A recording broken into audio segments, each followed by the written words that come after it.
Good evening everybody. ದೇವರ ಪರಿಶುದ್ಧ ನಾಮಕ್ಕೆ ಸ್ತೋತ್ರ ಉಂಟಾಗಲಿ. ಮತ್ತೊಂದಾವತಿ ಈ ಒಂದು ಸುಂದರವಾದಂತಹ ಸಂಜೆ ವೇಳೆಯಲ್ಲಿ ಆತನನ್ನ ಕೊಂಡಾಡುವಂತೆ ಕೃಪೆ ಮಾಡೋದಕ್ಕಾಗಿ ದೇವರಿಗೆ ನಾವು ಸ್ತೋತ್ರಗಳನ್ನ ಸಲ್ಲಿಸೋಣ. ಕೂಡಿ ಬಂತಕ್ಕಂಥ ಎಲ್ಲ ನನ್ನ ಆತ್ಮೀಯ ಸಹೋದರ ಸಹೋದರಿಯರಿಗೂ, ಬೋಧಕ ವರ್ಗದವರಿಗೂ, ಆತ್ಮೀಯ ಪ್ರಿಯರಿಗೂ, ಯವನಸ್ಥರಿಗೂ, ಚಿಕ್ಕ ಮಕ್ಕಳಿಗೂ ಮತ್ತು ಸಭೆಯ ಎಲ್ಲ ವಿಶ್ವಾಸಿಗಳಿಗೂ ಯೇಸು ಕ್ರಿಸ್ತನ ಸುಮಧುರ ನಾಮದಲ್ಲಿ ಈ ಒಂದು ಅಂತಾರಾಷ್ಟ್ರೀಯ ಕನ್ನಡ ಸಭಾ ಸಾಲಕ್ಕೆ ಹೃದಯಪೂರ್ವಕವಾಗಿ ನಿಮ್ಮೆಲ್ಲರಿಗೂ ಸ್ವಾಗತವನ್ನ ಬಯಸುವಂತರಾಗಿದ್ದೇವೆ. ದೇವರು ಮಾಡಿರ್ತಕ್ಕಂಥ ಉಪಕಾರಗಳನ್ನ ಸ್ಮರಿಸೋಣ, ಆತನನ್ನ ಕೊಂಡಾಡೋಣ, ಆತನನ್ನ ಮಹಿಮೆ ಪಡಿಸೋಣ. ಸಮಯದಲ್ಲಿ ನಾವು ಈ ಕೂಟವನ್ನ ಪ್ರಾರಂಭ ಮಾಡುವಾಗೆ ನಮ್ಮ ಕಣ್ಣುಗಳನ್ನು ಮುಚ್ಚಿ ತಲೆಗಳನ್ನು ಭಾಗಿಸಿ ನಮ್ಮ ಹಿರಿಕರಾದಂತ ಹೇಮಲತಾ ಭಕ್ತರಾಜ್ ಅವರು, ಕೊಳ್ಳೇಗಾಲ ಹಿರಿಯರು, ನಮಗೆ ಪ್ರಾರ್ಥನೆ ನಡೆಸ್ಕೊಳ್ಬೇಕಾಗಿ ಕೇಳ್ಕೊಳ್ತೇನೆ.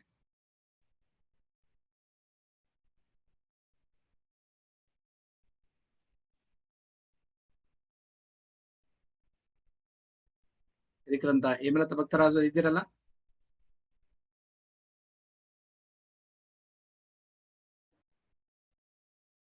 ಓಕೆ, ಹಿರಿಕರಂತ ಲೋಕೇಶ್ ಅವರೇ ಪ್ರಾರ್ಥನೆ ಮಾಡಿ. ಓಕೆ, ಇದ್ದೀರಾ? ಮಾಡಿ ಪ್ರಾರ್ಥನೆ ಮಾಡಿ. ಪ್ರೀತಿಯುಳ್ಳ ಸ್ವಾಮಿ, ಈ ದಿನದವರೆಗೂ ನಮ್ಮನ್ನು ಕಾಪಾಡಿ ನಡೆಸಿದ್ದೀಯಪ್ಪ. ನಿನಗೆ ಸ್ತೋತ್ರ, ಕೃತಜ್ಞತೆಗಳ ಸ್ವಾಮಿ.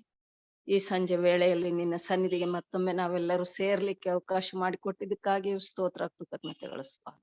ಇದುವರೆಗೂ ಸ್ವಾಮಿ ನಿನ್ನ ವಾಕ್ಯವನ್ನು ಹಂಚಲಿಕ್ಕೆ ಅವಕಾಶ ಮಾಡಿಕೊಟ್ಟಂತ ಮುದ್ದು ಮಗನನ್ನು, ಕುಟುಂಬವನ್ನ ಮೊದಲು ನಿನ್ನ ಸನ್ನಿಧಿಗೆ ಒಪ್ಪಿಸ್ತೇವಪ್ಪ. ಆ ಕುಟುಂಬಕ್ಕೆ ತಂದೆಯಾದ ದೇವರೇ ನೀನೇ ನಿನ್ನ ಆತ್ಮನ ಶಕ್ತಿಯನ್ನು ಕೊಡು ಸ್ವಾಮಿ. ಹಾಗೂ ತಂದೆಯಾದ ದೇವರೇ, ಈ ಕಾರ್ಯಕ್ರಮದಲ್ಲಿ ಭಾಗವಹಿಸುವ ಪ್ರತಿಯೊಬ್ಬೊಬ್ಬರನ್ನ ಕೂಡ ನಿನ್ನ ಕೃಪೆಯುಳ್ಳ ಹಸ್ತಕ್ಕೆ ಒಪ್ಪಿಸ್ತೇನೆ. ಈ ದಿವಸದಲ್ಲಿ ನಿನ್ನ ವಾಕ್ಯವನ್ನು ತರುವಂತಹ ನಿನ್ನ ಭಕ್ತರನ್ನ ನಿನ್ನ ಪಾದ ಸನ್ನಿಧಿಯಲ್ಲಿ ಇಟ್ಟಿರುವಾಗ ಸ್ವಾಮಿ, ಆ ಮಕ್ಕಳ ಬಾಯಿಂದ ಬರುವಂತಹ ವಾಕ್ಯಗಳು ಸ್ವಾಮಿ ನಮ್ಮ ಹೃದಯದಲ್ಲಿ ನೆಲೆಗೊಂಡು ತಂದೆಯೇ ನಮ್ಮ ಜೀವಿತದಲ್ಲಿ ಅದನ್ನ ಅಳವಡಿಸಿಕೊಳ್ಳಲಿಕ್ಕೆ ಆಗುವಂತಹ ಶಕ್ತಿಯನ್ನ ನೀನು ನಮ್ಗೆ ದಯಪಾಲಿಸಿಕೊಡು ಸ್ವಾಮಿ. ಯೇಸು ಒಡೆಯನೆ, ಈ ಕಾರ್ಯಕ್ರಮಕ್ಕೆ ಯಾವುದೇ ರೀತಿಯ ಅಡ್ಡಿ ಆತಂಕಗಳು ಬರದ ಹಾಗೆ ಎಲ್ಲಾ ಸೈತಾನ್ ಶಕ್ತಿಗಳನ್ನ ನಿನ್ನ ಹತೋಟಿಯಲ್ಲಿಟ್ಟು ನಡೆಸಪ್ಪ ಸ್ವಾಮಿ. ತಾಂತ್ರಿಕ ತೊಂದರೆ ಉಂಟಾಗದ ಹಾಗೆ ಮತ್ತು ಎಲ್ಲರ ಸಮಾಧಾನದಿಂದ ನಿನ್ನ ವಾಕ್ಯವನ್ನು ಕೇಳಿ ಅದರ ಮೂಲಕ ತಮ್ಮ ಒಂದು ಹೃದಯಗಳಲ್ಲಿ ಸಂತೋಷ ಸಮಾಧಾನಗಳನ್ನ ಹೊಂದುವಂತೆ ನೀನು ಕೃಪೆ ಮಾಡಿ ನಡೆಸಪ್ಪ ಸ್ವಾಮಿ. ಈ ಒಂದು ಕಾರ್ಯಕ್ರಮವು ಲೋಕದ ಎಲ್ಲ ಕಡೆಗಳಿಗೂ ಸಾರೋಣವಾಗುವ ಹಾಗೆ ನೀನು ನಿನ್ನ ದಿವ್ಯ ಸಹಾಯವನ್ನ ಅನುಗ್ರಹಿಸು ಸ್ವಾಮಿ. ಕಾರ್ಯಕ್ರಮದ ಆದಿಯೋ ಅಂತ್ಯವೋ ನೀನಾಗಿದ್ದು ಸ್ವಾಮಿ, ನೀನೊಬ್ಬನೇ ಮಹಿಮೆ ಹೊಂದಬೇಕಾಗಿ ನಿನ್ನ ಪರಿಶುದ್ಧ ನಾಮದಲ್ಲಿ ನಿನ್ನ ಅತ್ಯಂತ ನಮ್ರತೆಯಿಂದ ಬೇಡ್ಕೊಳ್ತೇನಪ್ಪ ತಂದೆ. ಆಮೇನ್, ಆಮೇನ್. ಧನ್ಯವಾದಗಳು ಅಮ್ಮವರೇ, ಪ್ರಾರ್ಥನೆ ಮಾಡೋದಕ್ಕಾಗಿ ಧನ್ಯವಾದಗಳನ್ನ ಅರ್ಪಿಸ್ತೇವೆ. ಓಕೆ, ಈ ಸಮಯದಲ್ಲಿ ನಾವು ಸಹೋದರಿ ಸವಿತಾ ಮ್ಯಾಥ್ಯೂ ಅವರು ಒಂದು ವಿಶೇಷ ಗೀತೆಯನ್ನ ಹಾಡುವಂತರಾಗಿದ್ದಾರೆ. ಸಹೋದರಿ ಸವಿತಾ ಮ್ಯಾಥ್ಯೂ ಅವರು ಈ ಒಂದು ಸಮಯದ ಮಹಿಮೆಗೋಸ್ಕರವಾಗಿ ಇದಿರಲ್ಲ, ನೀವು ಮೈಕನ್ನ ಆನ್ ಮಾಡ್ಕೊಳ್ಳಿ.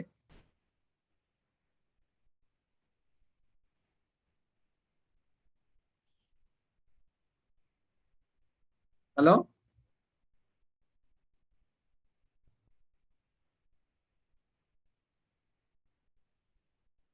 ಓಕೆ.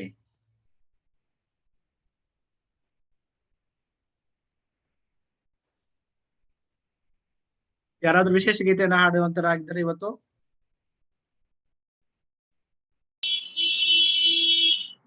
ಆಡ್ಲಾ ನಾನು? ಓಕೆ, ಮೇಡಮ್ ಬಂದಾಗ ನಾನು ಆಡ್ತೀನಿ. ಹಾಡಿ ಹಾಡಿ. ದೇವರ ನಾಮಕ್ಕೆ ಸ್ತೋತ್ರವಾಗಲಿ. ಕರ್ತನು ನಮ್ಮನ್ನೆಲ್ಲ ಆಶೀರ್ವಾದ ಮಾಡಿ ನಮಗೆ ಪಾಸ್ಟರ್ ಕೊಟ್ಟಂತ ಈ ಒಳ್ಳೆ ಅವಕಾಶ ಸಮಯದಲ್ಲಿ ಒಂದು ಹಾಡಾಡೋದಕ್ಕೆ ಕೊಟ್ಟಿದ್ದಾರೆ. ಅವ್ರಿಗೂ ದೇವರು ಅವ್ರ ಕುಟುಂಬಕ್ಕೂ ಆಶೀರ್ವಾದ ಮಾಡಲಿ. ಕ್ರಿಸ್ತನಲ್ಲಿ ಜೀವಿಸುವೆ, ನನಗೆಂದು ಜಯ ಜಯ. ಕ್ರಿಸ್ತನಲ್ಲಿ ಜೀವಿಸುವೆ, ನನಗೆಂದು ಜಯ ಜಯ. ಜಯ ಉಂಟು, ಜಯ ಉಂಟು, ಜಯ ಉಂಟು, ನನಗೆ ಜಯ ಉಂಟು, ಜಯ ಉಂಟು, ಜಯ ಉಂಟು. ಜಯ ಉಂಟು, ಜಯ ಉಂಟು, ಜಯ ಉಂಟು, ನನಗೆ ಜಯ ಉಂಟು, ಜಯ ಉಂಟು, ಜಯ ಉಂಟು. ಏನೇನು ಕಷ್ಟ ಬಂದರು ನನಗೇನು ಚಿಂತೆ ಇಲ್ಲ. ಏನೇನು ಕಷ್ಟ ಬಂದರು ನನಗೇನು ಚಿಂತೆ ಇಲ್ಲ. ಯಾರೇನು ಹೇಳಿದರು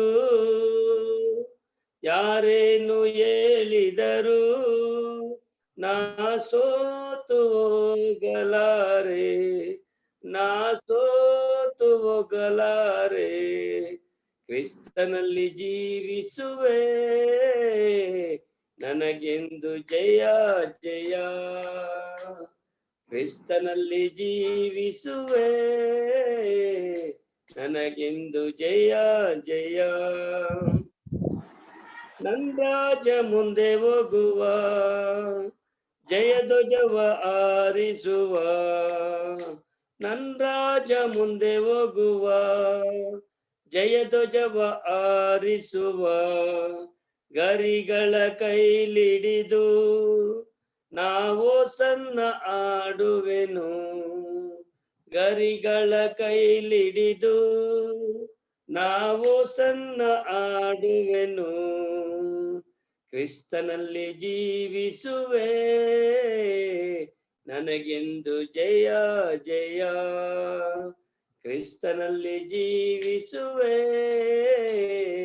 ನನಗೆಂದು ಜಯ ಜಯ. ಜಯ ಉಂಟು ಜಯ ಉಂಟು ಜಯ ಉಂಟು, ನನಗೆ ಜಯ ಉಂಟು ಜಯ ಉಂಟು ಜಯ ಉಂಟು. ಪಾಪವ ಅಳಿಸಿದನು ಯೇಸು, ಶಾಪವ ನೀಗಿಸಿದನು. ಪಾಪವ ಅಳಿಸಿದನು ಯೇಸು, ಶಾಪವ ನೀಗಿಸಿದನು. ಆತನ ಗಾಯದಿಂದ ನಾನು ಸುಖವಾದೆ ಸುಖವಾದೆ. ಆತನ ಗಾಯದಿಂದ ನಾನು ಸುಖವಾದೆ ಸುಖವಾದೆ. ಕ್ರಿಸ್ತನಲ್ಲಿ ಜೀವಿಸುವೆ, ನನಗೆಂದು ಜಯ ಜಯ. ಜಯ ಉಂಟು ಜಯ ಉಂಟು ಜಯ ಉಂಟು, ನನಗೆ ಜಯ ಉಂಟು ಜಯ ಉಂಟು ಜಯ ಉಂಟು. ಮೇಘಗಳ ನಡುವೆ ನನ್ನೇಸು ಬರಲಿರುವ, ಮೇಘಗಳ ನಡುವೆ ನನ್ನೇಸು ಬರಲಿರುವ. ಕೈ ಹಿಡಿದು ಕರೆದೊಯ್ಯುವ, ನನ್ನ ಕಣ್ಣೀರೆಲ್ಲ ನೀಗಿಸುವ. ಕೈ ಹಿಡಿದು ಕರೆದೊಯ್ಯುವ, ನನ್ನ ಕಣ್ಣೀರೆಲ್ಲ ನೀಗಿಸುವ. ಕ್ರಿಸ್ತನಲ್ಲಿ ಜೀವಿಸುವೆ, ನನಗೆಂದು ಜಯ ಜಯ. ಜಯ ಉಂಟು ಜಯ ಉಂಟು ಜಯ ಉಂಟು, ನನಗೆ ಜಯ ಉಂಟು ಜಯ ಉಂಟು ಜಯ ಉಂಟು. ಜಯ ಉಂಟು ಜಯ ಉಂಟು ಜಯ ಉಂಟು, ನನಗೆ ಜಯ ಉಂಟು ಜಯ ಉಂಟು ಜಯ ಉಂಟು. ಆಮೇನ್ ಆಮೇನ್. ದೇವರ ನಾಮಕ್ಕೆ ಸ್ತೋತ್ರ. ವಿಶೇಷ ಗೀತೆಯನ್ನ ಹಾಡಿದಂತ ಲೋಕೇಶ್ ಅವರಿಗೆ ನಾವು ಧನ್ಯವಾದಗಳನ್ನ ಅರ್ಪಿಸ್ತೇವೆ. ಈ ಸಮಯದಲ್ಲಿ ನಾವು ನೇರವಾಗಿ ಸಭಸಾಲ ಪಾಠಕ್ಕೆ ತೆರಳುವ. ಮಕ್ಕಳಿಗೆ ಕಥೆಯನ್ನ ನಿಮ್ಗೆ ಕೊನೆಯಲ್ಲಿ ದೊಡ್ಡ ಕಥೆಯನ್ನ ನಾವು ನಿಮ್ಗೆ ಪ್ರಸಾರ ಮಾಡ್ತೇವೆ. ಇದನ್ನ ನಾವು ನೇರವಾಗಿ ಸಭಸಾಲ ಪಾಠಕ್ಕೆ ನಾವು ತೆರಳುವ. ಈ ದಿನದ ಸಭಸಾಲ ಪಾಠವನ್ನ ನಮ್ಗೆ ತಿಳಿಸಿಕೊಡುವಂತವ್ರ ಪರಿಚಯ ಮಾಡ್ತಕ್ಕಂಥದ್ದು ವಾಡಿಕೆ ಆಗಿದೆ. ನಿಮ್ಮೆಲ್ಲರಿಗೂ ಪರಿಚಯವಾಗಿರ್ತಕ್ಕಂಥ ಬೋಧಕರು ಪಾಸ್ಟರ್ ಅಮಿತ್ರು. ಅವರು ಮೂಲತಃ ಬೀದರ್ನವರು. ಪ್ರಸ್ತುತ ಈಗ ನಮ್ಮ ಸೌತ್ ಕರ್ನಾಟಕ ಸಕ್ಸನ್ ನಡೆದಾವರಿಯಲ್ಲಿ ಕೊಳ್ಳೇಗಾಲ ಸೆಂಟ್ರಲ್ ಕನ್ನಡ ಸಭೆಯ ಬೋಧಕರಾಗಿ ಸೇವೆಯನ್ನು ಮಾಡ್ತಾ ಇದ್ದಾರೆ. ನನ್ನ ಆತ್ಮೀಯ ಸ್ನೇಹಿತರು. ವಿಶೇಷವಾಗಿ ಅವರನ್ನ ಮತ್ತು ಅವರ ಸೇವೆಯನ್ನ, ಅವರ ಸಭೆಯನ್ನ, ಅವರ ಕುಟುಂಬವನ್ನ ಇನ್ನು ಹೆಚ್ಚಾಗಿ ಬಲಪಡಿಸಲಿ, ಅವರನ್ನ ಇನ್ನೂ ಉನ್ನತವಾಗಿ ಉಪಯೋಗಿಸಿಕೊಳ್ಳಿ ದೇವರ ಸೇವೆಯಲ್ಲಿ ಎಂಬುದಾಗಿ ಹಾರೈಸಿದ ನಮ್ಮ ಅಂತಾರಾಷ್ಟ್ರೀಯ ಕನ್ನಡ ಸಭಸಾಲ ಕುಟುಂಬದ ವತಿಯಿಂದಲೂ ಮತ್ತು ನನ್ನ ವೈಯಕ್ತಿಕವಾಗಿ ಬೋಧಕರಂತ ಅಮಿತ್ ಅವರಿಗೆ ಹೃದಯಪೂರ್ವಕವಾಗಿ ಸ್ವಾಗತವನ್ನು ಬಯಸ್ತಾ ಈ ಸಮಯನ ನಾವು ನಿಮಗೆ ಅರ್ಪಿಸುವಂತರಾಗಿದ್ದೇವೆ. ಬೋಧಕರೇ, ಇದು ನಿಮ್ಮ ಸಮಯ. Thank you pastor. ನಮಸ್ಕಾರ ಪಾಸ್ಟರ್.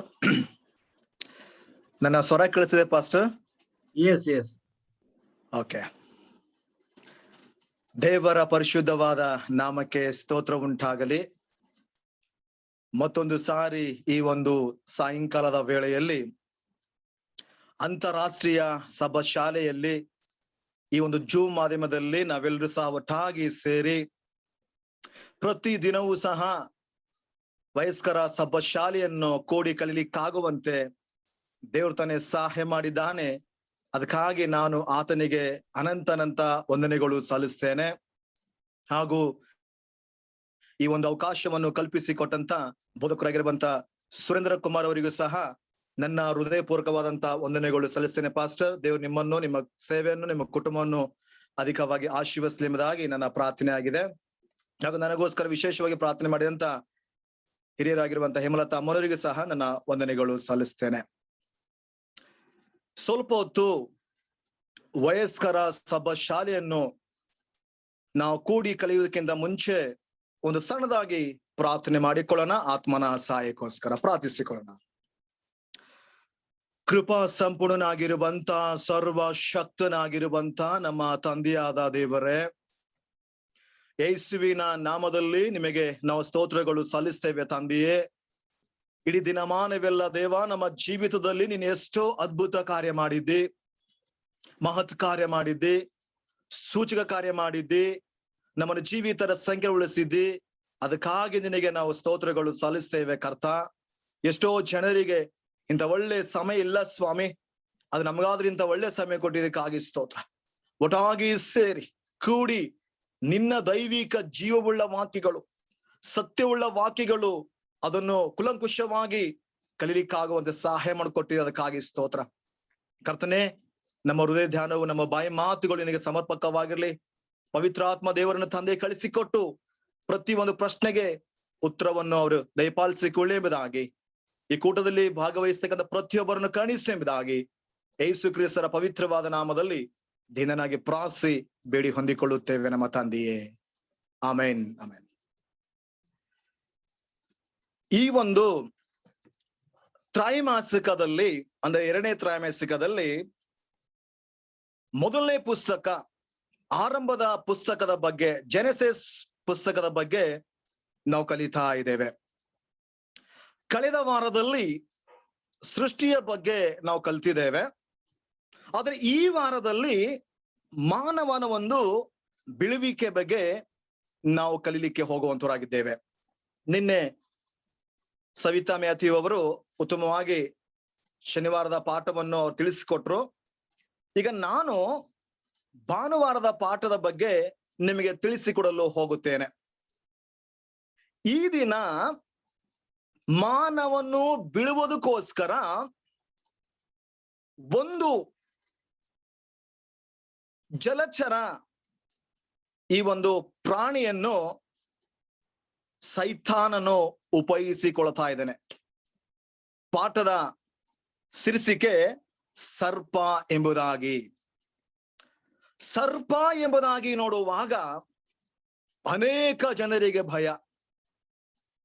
ಯಾಕಂದರೆ ಸರ್ಪವು ಅದು ಭಯಂಕರವಾದಂತ ಸರ್ಪಗಳು, ಕಚ್ಚುವಂತ ಸರ್ಪಗಳು, ಸಾಯಿಸುವಂತ ಸರ್ಪಗಳು, ದೇಹಕ್ಕೆ ವಿಷ ಬರ್ತಕ್ಕಂಥ ಸರ್ಪಗಳು ಈ ಸರ್ಪಗಳಾಗಿವೆ. ಇತ್ತೀಚಿನ ದಿನಗಳಲ್ಲಿ ಸರ್ಪವನ್ನು ಕಂಡ್ರೆ ಎಲ್ಲರಿಗೂ ಭಯ, ಇವನ್ ನನಗೂ ಭಯ.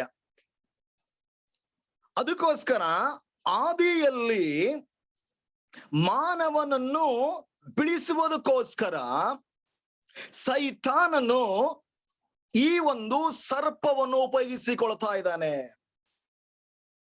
3ನೇ ಅಧ್ಯಾಯ, ಆದಿಕಾಂಡ 3ನೇ ಅಧ್ಯಾಯ 1ನೇ ವಚನಕ್ಕೆ ತಿರುಗಿಸುವುದಾದರೆ ಅಲ್ಲಿ ಹೀಗೆ ಹೇಳುತ್ತದೆ, ಯೆಹೋವ ದೇವರು ಉಂಟು ಮಾಡಿದ ಎಲ್ಲಾ ಭೂಜಂತುಗಳಲ್ಲಿ ಸರ್ಪವು ಯುಕ್ತಿಯುಳ್ಳದಾಗಿತ್ತು.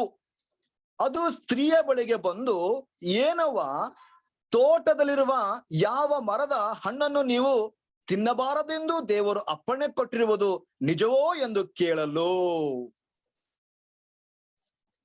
ಇಲ್ಲಿ ಸತ್ಯವೇದ ಹೇಳುವ ಪ್ರಕಾರವಾಗಿ ಸರ್ಪವು ಎಂಬುದಾಗಿ ಹೇಳ್ತಾ ಇದೆ. ಅಲ್ಲಿ ಆ ವಚನದಲ್ಲಿ ನಾವು ನೋಡುತ್ತೇವೆ, ಸೈತಾನನು ಆ ಸರ್ಪದಲ್ಲಿ ಸೇರ್ಕೊಂಡ, ಅಥವಾ ಸೈತಾನನು ಮಾತಾಡ್ದ ಅಂತ ಇಲ್ಲ. ಸರ್ಪವು ಮಾತನಾಡ್ತಾ ಇದೆ. ಸರ್ಪವು ಮಾತನಾಡ್ತಾ ಇದೆ. ಈ ಸರ್ಪದಲ್ಲಿ ನಾವು ಇದರಲ್ಲಿ ಸೈತಾನನ್ನು ಆ ಸರ್ಪದಲ್ಲಿ ಸೇರ್ಕೊಂಡ ಎಂಬುದಾಗಿ ಇಲ್ಲ. ಆದರೆ ಶ್ರೀಮತಿ ಈಜು ವೈಟಮನ್ ಅವರು ಬರೆದಿರ್ತಕ್ಕಂಥ ಪುಸ್ತಕ ನಮ್ಮ ಪಿತೃಗಳು ಮತ್ತು ಪ್ರವಾದಿಗಳು ಪುಸ್ತಕ ಚಾಪ್ಟರ್ 3ನೇ ಅಧ್ಯಾಯ ಪೇಜ್ ನಂಬರ್ 55ರಲ್ಲಿ ಸೈತಾನ ಈ ಒಂದು ಸರ್ಪದಲ್ಲಿ ಹೋದನು ಎಂಬುದಾಗಿ ಶ್ರೀಮತಿ ಈಜಿ ವೈಟಮನ್ ಅವರು ಬಹಳ ಸ್ಪಷ್ಟವಾಗಿ ಅವರು ತಿಳಿಸಿದ್ದಾರೆ. ಈ ಸೈತಾನನು ಯಾಕೆ ಆ ಸರ್ಪವನ್ನು ಉಪಯೋಗಿಸಿಕೊಂಡ ಎಂಬುದಾಗಿ ನೋಡುವಾಗ ಶ್ರೀಮತಿ ಈಜಿ ವೈಟಮನ್ ಅವರು ಅದೇ ಪುಸ್ತಕದಲ್ಲಿ ಹೇಳ್ತಾರೆ, 3ನೇ ಅಧ್ಯಾಯ ವ್ಯಾಲ್ಯೂಮ್ 53ನೇ ಪುಟದಲ್ಲಿ ಹೇಳ್ತಾರೆ, ಸರ್ಪವು ಆ ಕಾಲದಲ್ಲಿ ಭೂಮಿ ಮೇಲೆ ವಾಸಿಸುವ ಬಹಳ ಯುಕ್ತಿಯುಳ್ಳ ಅಂದ್ರೆ ಬುದ್ಧಿಯುಳ್ಳ ಮತ್ತು ಸೌಂದರ್ಯವುಳ್ಳ ಜೀವಿಗಳಲ್ಲಿ ಸರ್ಪವು ಸಹ ಒಂದಾಗಿತ್ತು. ಅದಕ್ಕೆ ರೆಕ್ಕೆಗಳಿದ್ದವು. ಅದು ಆಕಾಶದಲ್ಲಿ ತನ್ನ ಬಂಗಾರ ವರ್ಣದ ರೆಕ್ಕೆಗಳನ್ನು ಬಿಚ್ಚಿಕೊಂಡು ಹಾರುವಾಗ ಅವು ಥಳಥಳನೆ ಹೊಳೆಯುತ್ತಾ ಕಣ್ಣನ್ನು ಕೊರೆಸುತ್ತಿದ್ದವು ಎಂಬುದಾಗಿ ಶ್ರೀಮತಿ ಈಜು ವೈಟಮನ್ ಅವರು ಹೇಳ್ತಾರೆ. ಯಾಕೆ ಸೈತಾನನು ನೇರವಾಗಿ ಈ ಸರ್ಪದಲ್ಲಿ ಸೇರ್ಕೊಳ್ತಾನೆ ಎಂಬುದಾಗಿ ನೋಡುವಾಗ ಸರ್ಪವು ಅದು ಬಹಳ ಬುದ್ಧಿಜೀವಿಯಾಗಿತ್ತು ಎಂಬುದಾಗಿ ಸತ್ಯವೇದ ಹೇಳುತ್ತದೆ. ಜ್ಞಾನವಂತವಾಗಿತ್ತು ಎಂಬುದಾಗಿ ಸತ್ಯವೇದ ಹೇಳುತ್ತದೆ. ಅದು ಎಲ್ಲಾ ಜೀವಿಗಳಲ್ಲಿ ಬಹಳ ಸೌಂದರ್ಯವಾಗಿತ್ತು ಎಂಬುದಾಗಿ ಸತ್ಯವೇದ ಹೇಳುತ್ತದೆ. ಅದಕ್ಕೆ ರೆಕ್ಕೆಗಳಿದ್ದವು ಎಂಬುದಾಗಿ ಸತ್ಯವೇದ ಹೇಳುತ್ತದೆ. ಮತ್ತು ಅದ್ರ ಮೇಲೆ ಈ ಒಂದು ಬಂಗಾರದ ಚೂರ್ಣಗಳಿದ್ದ ಹಾಗೆ ಅದ್ರ ಮೇಲೆ ಸೂರ್ಯನು ಬೀಳುವಾಗ ಅದು ಹೊಳಿತಾ ಇತ್ತು ಎಂಬುದಾಗಿ ಪ್ರಿಯ ಅಮ್ಮನವರು ಹೇಳ್ತಾ ಇದ್ದಾರೆ. ಅದಕ್ಕೋಸ್ಕರ ಇಂಥ ಒಂದು ಯುಕ್ತಿ ಉಳ್ಳ ಇಂಥ ಒಂದು ಜ್ಞಾನವುಳ್ಳ ಈ ಒಂದು ಸರ್ಪದಲ್ಲಿ ಸೈತಾನನು ಹೋಗಿ ಆ ಒಂದು ಆದಮ ಹವ್ವಳಿಗೆ ಏನ್ ಮಾಡ್ತಿದ್ದಾನೆ, ಪಾಪದಲ್ಲಿ ಬೀಳಿಸ್ತಾ ಇದ್ದಾನೆ. ನೋಡಿ ಇಲ್ಲಿ 3ನೇ ಅಧ್ಯಾಯ, ಈಗಾಗಲೇ 3ನೇ ಅಧ್ಯಾಯ 1ನೇ ವಚನ ಓದಿದ್ದೇವೆ. ಮತ್ತು 2 ಕೊರಿಂಥಿ 11:3, ಪ್ರಕಟಣೆ 12, 7, 9 ವಚನಗಳನ್ನು ಓದಿರಿ. ಸರ್ಪವಾಗಿ ಕಾಣಿಸಿಕೊಂಡವರು ಯಾರು, ಆತನು ಹವಳನ್ನು ಹೇಗೆ ವಂಚಿಸಿ ಎಂಬುದಾಗಿ ಪ್ರಶ್ನೆ ಮುಖಾಂತರವಾಗಿ ಪ್ರಾಣ ಮಾಡ್ತಾನೆ. ಆದಿಕಾಂಡ 3ನೇ ಅಧ್ಯಾಯದ ಮೊದಲು ವಚನವು ಯಾವುದಾದ್ರೂ ಒಂದು ಸರ್ಪದ ಬಗ್ಗೆ ಹೇಳದೆ ಅಂದ್ರೆ ಅದು ನಾಗರವ ಅಂತ ಹೇಳಿಲ್ಲ, ಕೆರೆ ಹಾವು ಅಂತ ಹೇಳಿಲ್ಲ, ಮಣ್ಣು ತಿನ್ನುವಂತ ಹಾವು ಅಂತ ಹೇಳಿಲ್ಲ, ಅನೋಕೊಂಡ ಹಾವು ಅಂತ ಹೇಳಿಲ್ಲ, ಕಿಂಗ್ ಕೋಬ್ರಾ ಅಂತ ಹೇಳಿಲ್ಲ. ಆದ್ರೆ ನಿರ್ದಿಷ್ಟವಾದ ಸರ್ಪದ ಬಗ್ಗೆ ಒತ್ತು ಕೊಟ್ಟು ಹೇಳ್ತದೆ. ಇದು ಎಲ್ಲರಿಗೂ ಚೆನ್ನಾಗಿ ಗೊತ್ತಿರುವ ಸರ್ಪವೆಂದು ಓದುಗನು ತಿಳ್ಕೊಳ್ಳುವಂತೆ ಬರೆಯಲ್ಪಟ್ಟಿದೆ. ಈ ಸರ್ಪವು ನಮ್ಗೆಲ್ಲರಿಗೂ ಸಹ ಬಹಳ ಚೆನ್ನಾಗಿ ಗೊತ್ತುಂಟು. ನಾವ್ ಎಷ್ಟೋ ಸಾರಿ ಇದ್ರ ಬಗ್ಗೆ ನಾವು ಕಲಿತಾ ಬರ್ತಾ ಇದ್ದೇವೆ. ಈ ಸರ್ಪವು ವಿಶೇಷವಾಗಿ ಸೈತಾನನ ಒಂದು ಸಾಧನವಾಯಿತು. ಅದು ಏನಕ್ಕೋಸ್ಕರ ಆ ಸರ್ಪ ಒಪ್ಕೊಂಡು ನನಗಂತೂ ಗೊತ್ತಿಲ್ಲ. ಆದ್ರೆ ಸೈತಾನನು ಸರ್ಪವನ್ನು ಉಪಯೋಗಿಸಿಕೊಂಡ. ಅದು ದೇವ್ರ ವಾಕ್ಯ ಬಹಳ ಯುಕ್ತಿ ಉಳ್ಳದಾಗಿತ್ತು ಎಂಬುದಾಗಿ.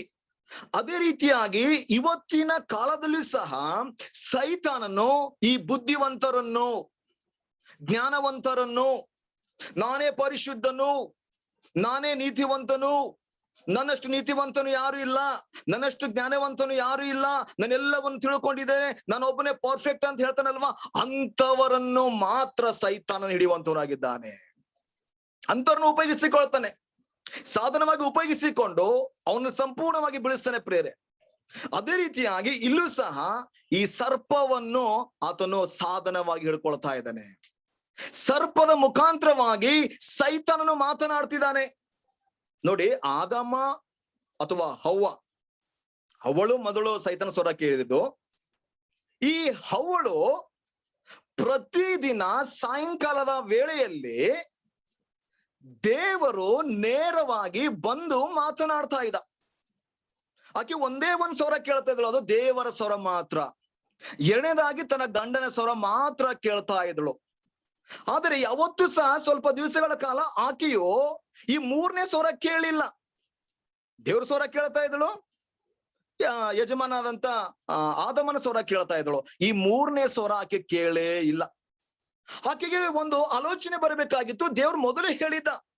2ನೇ ಅಧ್ಯಾಯ 17ನೇ ವಚನದಲ್ಲಿ ಸತ್ಯವೇದ ಹೇಳ್ತದೆ, ಯೆಹೋವ ದೇವರು ಆ ಮನುಷ್ಯನನ್ನು ಕರ್ಕೊಂಡು ಹೋಗಿ ಏದೆನ್ ತೋಟವನ್ನು ವ್ಯವಸಾಯ ಮಾಡೋದಕ್ಕೋ ಕಾಯುವುದಕ್ಕೋ ಅದರಲ್ಲಿ ಇಟ್ಟನು. ಇದಲ್ಲದೆ ಯೆಹೋವ ದೇವರು ಆ ಮನುಷ್ಯನಿಗೆ, ನೀನು ತೋಟದಲ್ಲಿರುವ ಎಲ್ಲಾ ಮರಗಳ ಹಣ್ಣುಗಳನ್ನು ಯಥೇಚ್ಛವಾಗಿ ತಿನ್ನಬಹುದು, ಒಳ್ಳೆಯದರ ಕೆಟ್ಟದರ ಅರುವನ್ನು ಹುಡಿಸುವ ಮರದ ಹಣ್ಣನ್ನು ಮಾತ್ರ ತಿನ್ನಬಾರದು, ತಿಂದ ದಿನ ಸತ್ತೇ ಹೋಗಿ ಎಂದು ವಿಧಿಸಿದನು. ದೇವರು ಅವರಿಗೆ ಕಟ್ಟಪ್ಪಣೆ ಮಾಡಿದ. ಈ ತೋಟದ ಮರದಲ್ಲಿರ್ತಕ್ಕಂಥ ಯಾವುದೇ ಹಣ್ಣನ್ನು ಎಚ್ಚೆತ್ತವಾಗಿ ತಿನ್ನಬಹುದು, ಆದ್ರೆ ತೋಟದ ಮರದಲ್ಲಿರ್ತಕ್ಕಂಥ ಮರದ ಹಣ್ಣನ್ನು ನೀವು ತಿನ್ನಬಾರದು, ತಿಂದ ದಿನವೇ ಸತ್ತೇ ಹೋಗಿರು ಎಂಬುದಾಗಿ ದೇವರು ಅವರಿಗೆ ಆಜ್ಞೆ ಮಾಡಿದ.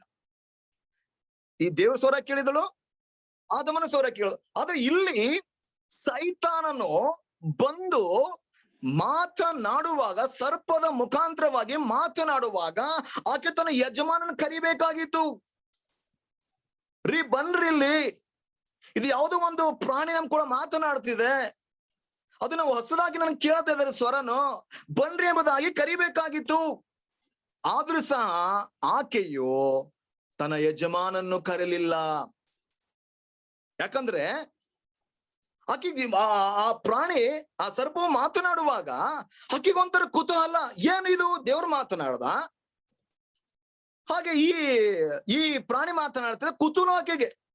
ಆದ್ರೆ ಆಕೆ ವಂಚನೆಗೆ ಒಳಗಾಗ್ತಿದ್ದೇನೆ ಎಂಬುದಾಗಿ ಆಕೆಗೆ ಮನವರಿಕೆ ಆಗಲಿಲ್ಲ. ಪ್ರಿಯರೇ, ಬಹಳ ನಯವಾಗಿ, ಬಹಳ ಸೌಜನ್ಯವಾಗಿ, ಬಹಳ ಸೂಕ್ಷ್ಮವಾಗಿ ಮಾತನಾಡ್ತಾ ಇದ್ದಾನೆ. ನೋಡಿ ಎಷ್ಟು ಚಂದವಾಗಿ ಹೇಳ್ತಾನೆ, ಯೆಹೋವ ದೇವರು ಉಂಟು ಮಾಡಿದ ಎಲ್ಲಾ ಭೂಜಂತುಗಳಲ್ಲಿ ಸರ್ಪ ಯುಕ್ತಿ ಉಳ್ಳದಾಗಿತ್ತು, ಅದು ಸ್ತ್ರೀಯ ಬಳಿಗೆ ಬಂದು, ಏನವಾ ತೋಟದಲ್ಲಿರುವ ಯಾವ ಮರದ ಹಣ್ಣನ್ನು ನೀವು ತಿನ್ನಬಾರದೆಂದು ದೇವರು ಅಪ್ಪಣೆ ಕೊಟ್ಟರು ನಿಜವೋ ಎಂದು ಕೇಳಿ, ಸ್ತ್ರೀಯು, ತೋಟದಲ್ಲಿರುವ ಮರಗಳ ಹಣ್ಣುಗಳು ನಾವು ತಿನ್ನಬಹುದು, ಆದರೆ ತೋಟದ ಮೊದಲಿರುವ ಮರದ ಫಲದ ವಿಷವಾಗಿ ಇದನ್ನು ತಿನ್ನಕೊಡಲು ಮುಟ್ಟಲು ಕೊಡಲು, ತಿಂದರೆ ಸಾಯುವಿರಿ ಎಂದು ಹೇಳಿದರು. ಆಕೆಗೆ ಬಂದು ಕನ್ಫ್ಯೂಸ್ ಮಾಡ್ತಾ ಇದ್ದಾನೆ, ವಂಚನೆ ಮಾಡ್ತಾ ಇದ್ದಾನೆ. ಏನವಾ ಈ ಹಣ್ಣನ್ನು ನೀವು ತಿನ್ನಬಹುದೆಂದು ದೇವರು ಅಪ್ಪಣೆ ಕೊಟ್ಟು ನಿಜವೋ? ನೋಡಿ, ಇದ್ರ ಮುಖಾಂತರವಾಗಿ, ದೇವ್ರ ಮಾತಿನ ಮುಖಾಂತರವಾಗಿಯೇ ಸೈತಾನನು ಏನ್ ಮಾಡ್ತಿದ್ದಾನೆ, ಸರ್ಪವು ಆ ಹವ್ವಳಿಗೆ ವಂಚನೆಗೆ ಒಳಪಡಿಸ್ತಾ ಇದ್ದಾನೆ. ಎಷ್ಟು ನಯವಾದಂತ ನುಡಿಗಳಿಂದ ಒಳಪಡಿಸ್ತಾ ಇದ್ದಾನೆ ಎಂಬುದಾಗಿ ನೋಡುತ್ತೇವೆ. ಇಲ್ಲಿ ನಾವು ನೋಡುವ ಈ ಸತ್ಯವೇ ಪುಸ್ತಕದಲ್ಲಿ ನೋಡುವಾಗ, ಸಭಾಶಾಲೆ ಪುಸ್ತಕ ನೋಡುವಾಗ, ಖಂಡಿತವಾಗಿ ಸತ್ಯವೇದವು ಈ ಸರ್ಪವನ್ನು ದೇವರ ವೈರಿ ಎಂದು ಗುರುತು ಹಿಡಿಯಲ್ಪಟ್ಟಿದೆ. ಯೆಶಾಯ 27:1 ಹೇಳ್ತದೆ, ಯೆಶಾಯ 27:1 ಹೇಳ್ತದೆ,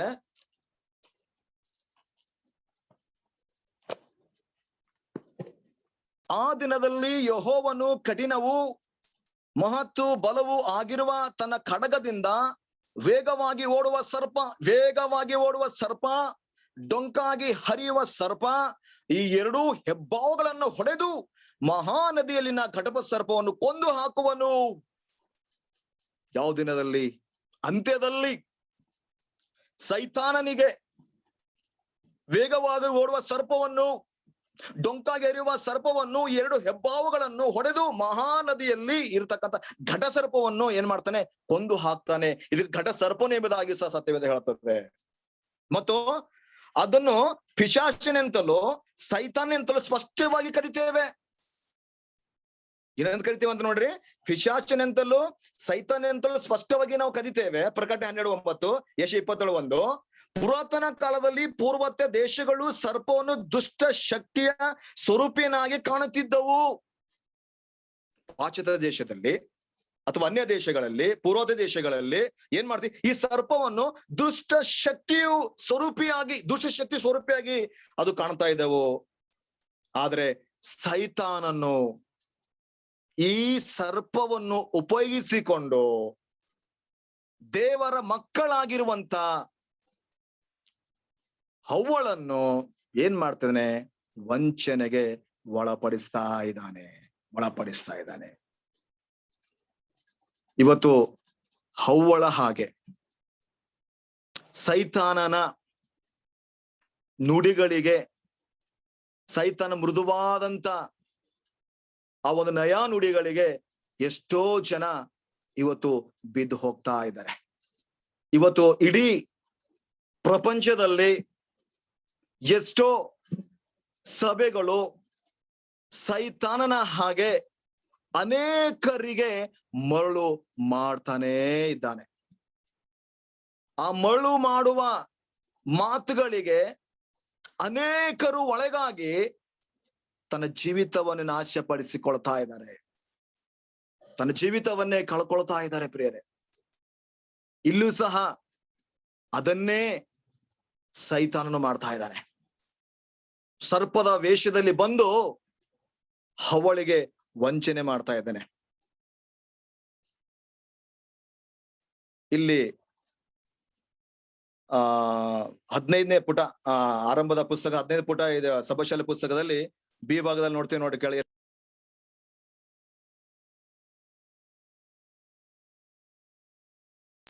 ಏನವ ದೇವರು ಅಪ್ಪಣಿಕೊಂಡು ನಿಜವೋ ಆದಿಕಾಂಡ 3:1 ಎಂಬುದಾಗಿ ಅವಳನ್ನು ಕೇಳುತ್ತಾನೆ. ಹಾಗಾಗಿ ಇದು ಆರಂಭದಿಂದಲೇ ಎಷ್ಟು ಕುಯುಕ್ತಿ ಉಳ್ಳ, ಹಾಗಾಗಿ ಮತ್ತು ವಂಚನೆ ಉಳ್ಳ ಜೀವಿಯಾಗಿತ್ತು ಎಂಬುದನ್ನು ಕಾಣುತ್ತೇವೆ. ಮತ್ತು ನಮಗೆ ತಿಳಿದಿರುವಂತೆ ಆ ಕೆಲಸದಲ್ಲಿ ಅದು ಯಶಸ್ಸನ್ನು ಸಹ ಪಡೆಯುತ್ತದೆ. ಅದರಲ್ಲಿ ಮೋಸ ಮಾಡೋದರಲ್ಲಿ, ವಂಚನೆ ಮಾಡೋದರಲ್ಲಿ ಅದು ಯಶಸ್ಸನ್ನು ಪಡೆಯಿತು. ನೋಡಿ, ಒಂದನ್ನ ಅರ್ಥ ಮಾಡ್ಕೊಳ್ಬೇಕು. ದೇವರು ಈ ಭೂಮಿ, ಆಕಾಶ, ಜಲಚರ, ಪ್ರಾಣಿ, ಪಕ್ಷಿಗಳು, ಗಿಡ, ಮರಗಳು ಎಲ್ಲವನ್ನುಂಟು ಮಾಡಿ ಹೇಳ್ತಾನೆ, ಒಳ್ಳೆದಾಗಿತ್ತು, ಒಳ್ಳೆದಾಗಿತ್ತು, ಒಳ್ಳೆದಾಗಿ ನೋಡಿದನು ಎಂಬುದಾಗಿ ಸತ್ಯವೇದ ಹೇಳ್ತದೆ. ಏದೆನ್ ತೋಟದಲ್ಲಿ ಎಲ್ಲೂ ಸಹ ಯಾವುದೇ ಒಂದು ಕೆಟ್ಟದಾದಂತ ವಸ್ತುಗಳಾಗಿರ್ಬೋದು, ಮನುಷ್ಯರಾಗಿರ್ಲಿ ಅಲ್ಲಿ ಇರ್ಲಿಲ್ಲ. ಆದ್ರೂ ಸಹ ಪರಲೋಕದಿಂದ ದೊಬ್ಬಲ್ಪಟ್ಟಂತ ಸೈತಾನನು ಈ ಪರಿಶುದ್ಧವಾದಂತ ಸ್ಥಳವನ್ನು ನೋಡಿಕೊಂಡು ನೇರವಾಗಿ ಸರ್ಪದ ಬಳಿಗೆ, ಯಾಕಂದ್ರೆ ಅದು ಬಹಳ ಬುದ್ಧಿಜೀವಿ ಆಗಿತ್ತು, ರೆಕ್ಕೆಗಳು ಬಿಚ್ಚಿಕೊಂಡು ಹಾರುವಾಗ ತಳತನ ಹೊಳಿತಾ ಇತ್ತು. ಇಂಥದನ್ನು ಆತನು ಉಪಯೋಗಿಸಿಕೊಂಡ, ಬುದ್ಧಿಜೀವಿ ಉಪಯೋಗಿಸಿಕೊಂಡ. ಅದಕ್ಕೋಸ್ಕರವೇ ನೇರವಾಗಿ ಬಂದು ಅವನೇನ್ ಮಾಡ್ತಾನೆ, ಹವ್ವಳಿಗೆ ವಂಚನೆಗೆ ಒಳ ಬೀಳಿಸ್ತಾ, ನಯವಾದಂತ ನುಡಿಗಳಿಂದ ಒಳ ಬೀಳಿಸ್ತಾ. ಅದೇ ರೀತಿಯಾಗಿ ಇವತ್ತು ನಾವು ಸಹ ಸೈತನ ಮಾತುಗಳಿಗೆ ನಾವು ಯಾವತ್ತೂ ಸಹ ಒಳಗಾಗಬಾರ್ದು ಪ್ರಿಯರೇ. ಯಾಕಂದರೆ ದೇವರು ನಮಗೆ ಎಷ್ಟೋ ಜ್ಞಾನ ವಿವೇಕವನ್ನು ನಮಗೆ ಕೊಟ್ಟಿದ್ದಾನೆ. ಪ್ರಕಟಣೆ 12ನೇ ಅಧ್ಯಾಯ 7ರಿಂದ ನಾವು ಓದುವಾಗ, ಪ್ರಕಟಣೆ 12ನೇ ಅಧ್ಯಾಯ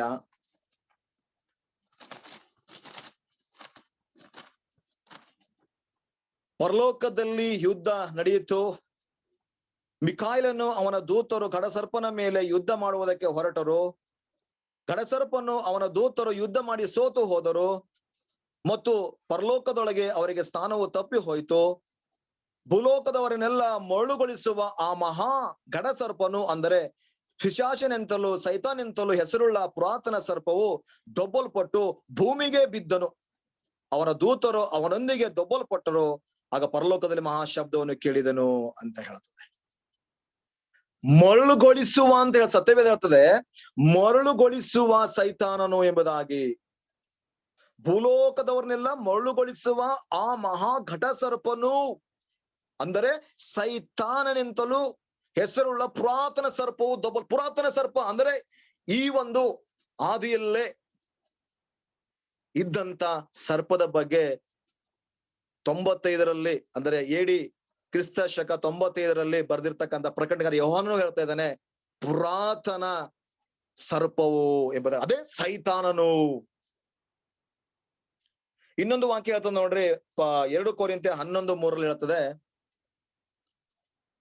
ಆದರೆ ಹೇಗೆ ಹವ್ವಳು ಸರ್ಪದ ಕುಯುಕ್ತಿಗೆ ಒಳಬಿದ್ದು ಮೋಸ ಹೋದಳೋ, ಹಾಗೆಯೇ ನಿಮ್ಮ ಮನಸ್ಸು ಕ್ರಿಸ್ತನ ವಿಷಯದಲ್ಲಿ ಇರಬೇಕಾದ ಯಥಾರ್ಥವನ್ನು ಪಾತಿವರ್ತ್ಯವನ್ನು ಬಿಟ್ಟು ಕೆಟ್ಟು ಹೋದಿತೆಂದು ನನಗೆ ಭಯ ಉಂಟು.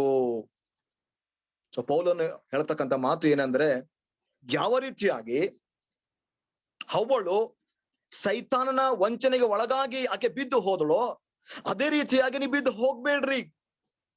ಪವಿತ್ರರಾಗಿ ಪರಿಶುದ್ಧರಾಗಿ ನೀವು ಜೀವನ ಮಾಡ್ರಿ ಎಂಬುದಾಗಿ ಪೌಲನು ತಿಳಿಸ್ತಾ ಇದ್ದಾರೆ.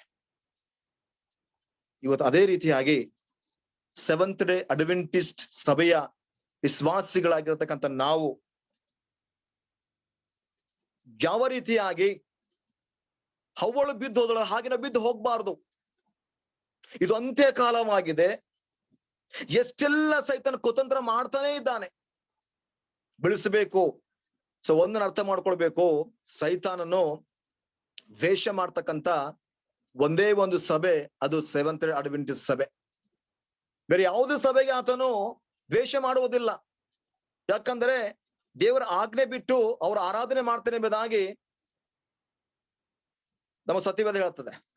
ಅದೇ ರೀತಿಯಾಗಿ ದೇವರ ಆಜ್ಞೆ ಕೈಕೊಂಡು ಸಬ್ಬತ್ತನ್ನು ಕೈಕೊಂಡು ಮತ್ತು ಪ್ರವಾದನೆ ಆತ್ಮ ಇರ್ತಕ್ಕಂಥ ಸಭೆ ಅದು ಸೆವೆಂತ್ ಡೇ ಅಡ್ವೆಂಟಿಸ್ಟ್ ಸಭೆ.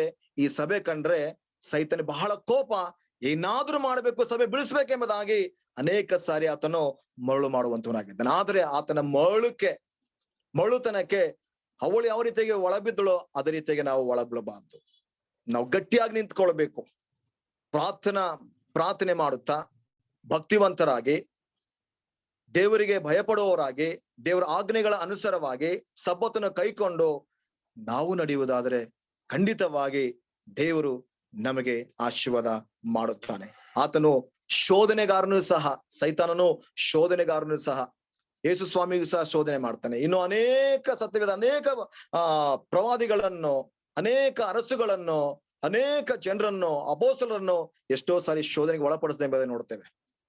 ಆತನ ಶೋಧಕನು ಸಹ ಆಗಿದ್ದಾನೆ. ಅನೇಕ ಸಾರಿ ಮರಳು ಮಾಡ್ತಾನೆ, ಶೋಧನೆ ಸಹ ಮಾಡ್ತಾನೆ. ಆದರೆ ನಾವು ಪ್ರಾರ್ಥನೆ ಮುಖಾಂತರವಾಗಿ ನಾವೇನ್ ಮಾಡ್ಬೇಕು, ಆತನ ಜಯಿಸ್ಬೇಕು. ಕೊನೆಯದಾಗಿ ವಚನ ಹೇಳ್ತಾನೆ ನೋಡ್ರಿ, ಕೊನೆಯದ ಒಂದು ಪ್ರಶ್ನೆ ಕೇಳಿದ್ರೆ ನೋಡ್ರಿ, ಸೈತಾನನು ಏದೆನ್ ತೋಟದಲ್ಲಿ ಪಾಪ ರಹಿತ ಹವ್ವಳನ್ನೇ ವಂಚಿಸಲು ಶಕ್ತನಾಗಿರುವಲ್ಲಿ ನಾವು ಇನ್ನೆಷ್ಟು ಹೆಚ್ಚಾಗಿ ಅಪಾಯಕ್ಕೊಳಗಾಗುವವರಾಗಿದ್ದೇವೆ. ಆತನ ವಂಚನೆಗೆ ಒಳಗಾಗದಂತೆ ನಮಗಿರುವ ಅತ್ಯುತ್ತಮವಾದ ಸಹಾಯ ರಕ್ಷಣೆ ಯಾವುದು ಎಂಬುದಾಗಿ ಇಲ್ಲಿ ನಮಗೆ ಪ್ರಶ್ನೆ ಕೊಡಲ್ಪಟ್ಟಿದೆ. ಈಗಾಗಲೇ ನಾನು ಈ ಸಭಾಶಾಲೆ ಮುಗ್ತೇನೆ. ಇಲ್ಲ ಮುಂದೆ ಮಾತಾಡ್ಬೇಕಾದ್ರೆ ಮತ್ತೆ ನಾಡಿನ ಪಾಠನ ತೆಗೆದುಕೊಳ್ಬೇಕಾದ್ರೆ ಸಾಕು. ಸರ್ಪದ ಬಗ್ಗೆ ನಾನು ಹೇಳ್ಕೊಟ್ಟೆ ನಾನು ಅಷ್ಟೇ. ಆದ್ರೆ ಸೈತಾನನು ಏದೆನ್ ತೋಟದಲ್ಲಿ ಪಾಪರಹಿತ ಹವ್ವಳನ್ನೇ ವಂಚಿಸಲು ಶಕ್ತನಾಗಿರುವಲ್ಲಿ ನಾವು ಇನ್ನೂ ಎಷ್ಟು ಹೆಚ್ಚಾಗಿ ಅಪಾಯಕ್ಕೊಳಗಾಗಿದ್ದೇವೆ. ಆತನ ವಂಚನೆಗೆ ಒಳಗಾಗದಂತೆ ನಮಗಿರುವ ಅತ್ಯುತ್ತಮವಾದ ಸಹಾಯ ರಕ್ಷಣೆ ಯಾವುದು ಎಂಬುದಾಗಿ ನಾನು ಪ್ರಶ್ನೆ ಕೇಳ್ತಿದ್ದೇನೆ. ಈಗ ನಿಮ್ಮಿಂದ ಉತ್ತರ ಬರಲಿ ಎಂಬುದಾಗಿ ನಾನು ಕಾಯ್ತಾ ಇರ್ತೇನೆ. ಓಕೆ, ಥ್ಯಾಂಕ್ ಯು ಬೋಧಕರೇ. ಉತ್ತಮ ರೀತಿಯಲ್ಲಿ ಇದನ್ನ ಸರ್ಪ ಅನ್ನುವಂಥದ್ದು ಸತ್ಯವೇದದಲ್ಲಿ ಅದು ಉಲ್ಲೇಖವಾಗಿದೆ. ಅದು ಸೈತಾನ ಅಂದ್ರೆ ಆ ದೇವರ ವಿರೋಧಿ ಅನ್ನುವಂಥದ್ದನ್ನು ಸಹ ಸತ್ಯವೇದದಲ್ಲಿ ತಿಳಿಸಲ್ಪಟ್ಟಿದೆ. ಇವತ್ತಿನ ಒಂದು ವಿಷಯ ಕುರಿತು ನಿಮ್ಮಲ್ಲಿ ಏನಾದ್ರೂ ಪ್ರಶ್ನೆಗಳು ಅಥವಾ ಅನಿಸಿಕೆಗಳು ಇನ್ನು ಹೆಚ್ಚಾಗಿ ನಾವು ತಿಳ್ಕೊಳ್ಬಹುದಾಗಿತ್ತು ಅನ್ನುವಂಥ ಆಲೋಚನೆ ಇದ್ದಂಥ ಪಕ್ಷದಲ್ಲಿ ಇದು ಚರ್ಚಾ ಸಮಯವಾಗಿದೆ.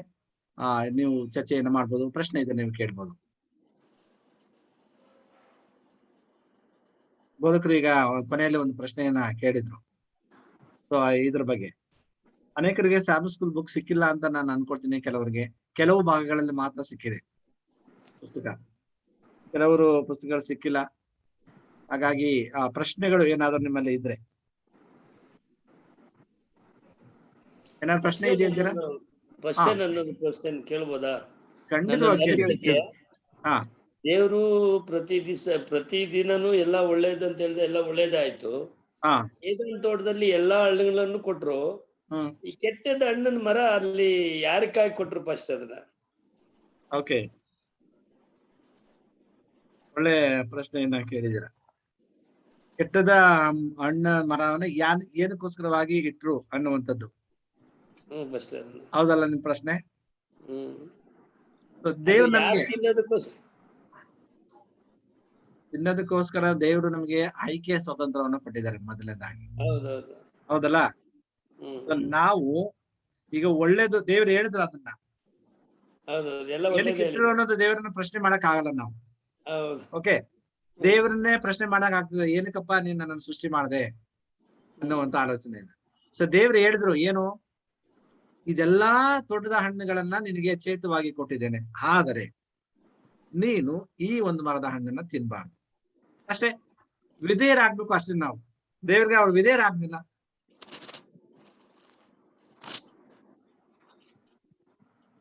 ಅಷ್ಟೇ ಉತ್ತರಪ್ಪ, ಅಷ್ಟೇ. ಹೌದು, ವಿಧೇಯರಾಗ್ಲಿಲ್ಲ ಅಷ್ಟೇ ಅವರು. ಅದಕ್ಕೆ ಇನ್ನು ಅದು ಏನಕ್ಕೆ ದೇವ್ರ ಹಣ್ಣು ಇಟ್ಟು ಆ ಮರ ತಗೊಂಡ್ಬಂದಿಟ್ರು ಅದೆಲ್ಲ ನಾವು ಆ ಪ್ರಶ್ನೆಯನ್ನು ಮಾಡಕ್, ದೇವರಿಗೆ ನಾವು ಪ್ರಶ್ನೆಯನ್ನು ಮಾಡಕ್ ಆಗದು.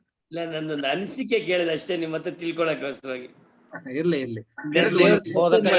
ಬೋಧಕರೇ ನಮಸ್ಕಾರ. ನಮಸ್ತೆ. ಕೇಳ ಬರ್ತಾ ಇದ್ದೇನಾ? ಮಾತಾಡಿ.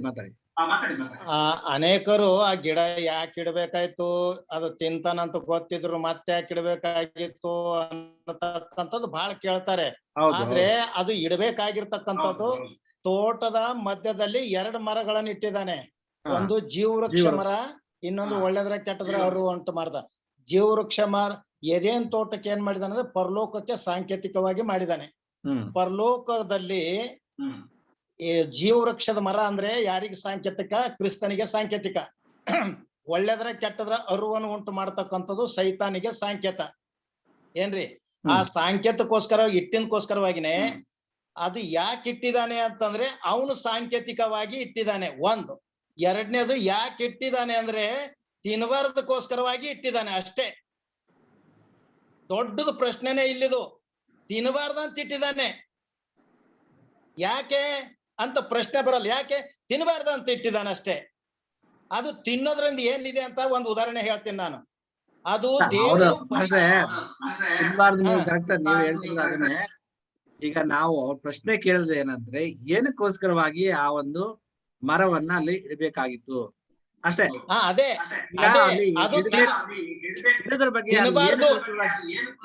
ತಿನ್ನಬಾರ್ದು ಅನ್ನೋದಕ್ಕೋಸ್ಕರವಾಗಿನೇ ಇಟ್ಟಿದ್ದಾನೆ. ಏಕೆ ಅಂತ ನಾ ಹೇಳ್ತೇನೆ. ಎಲ್ಲಿ ಅವರು ದೇವ ಸ್ವರೂಪದಿಂದ ಉಂಟು ಮಾಡಲ್ಪಟ್ಟಿತ್ತು. ಆದಾಮ ಹವ್ವಳವರು ಎಂದಿನವರೆಗೆ ಆ ಹಣ್ಣನ್ನು ತಿನ್ನುವುದಿಲ್ಲವೋ ಅಂದಿನವರೆಗೆ ತಾವು ದೇವ ಸ್ವರೂಪನಾಗಿನೇ ಇರ್ತಾರೆ ಅನ್ನತಕ್ಕಂಥದ್ದು ಅವ್ರಿಗೆ ಖಾತ್ರಿ ಇರ್ಬೇಕು. ಎಂದ ದೇವರಿಗೆ ಅವಿಧೇಯತೆ ತೋರ್ತಕ್ಕಂಥರಾಗಿರ್ತಾರೋ, ಆ ಹಣ್ಣನ್ನು ತಿನ್ನೋರಾಗಿರ್ತಾರೋ, ಅವಾಗ ಅವರ ದೈವಿಕವಾಗಿರ್ತಕ್ಕಂಥ ಜೀವಿತವನ್ನ ಏನ್ರಿ ದೇವ ಸ್ವರೂಪತನದ ಜೀವಿತವನ್ನ ಅವರು ಕಳ್ಕೊಳ್ತಕ್ಕಂಥವ್ರಾಗಿರ್ತಾರೆ. ಅವ್ರಿಗೆ ಅದು ಗೊತ್ತಾಗುವುದಕ್ಕೋಸ್ಕರವಾಗಿ ಇಡಲ್ಪಟ್ಟಿದ್ದಾನೆ. ಎದಕ್ಕೆ? ಅದು ತಿಂದಿರಂದ್ರೆ ಸಾಯ್ವಿರಿ, ತಿಂದ ದಿನವೇ ಸಾಯ್ವಿರಿ ಅಂತ ಹೇಳ್ತಾನೆ. ಹೌದಂತೀರಪ್ಪ ಅಷ್ಟೇ.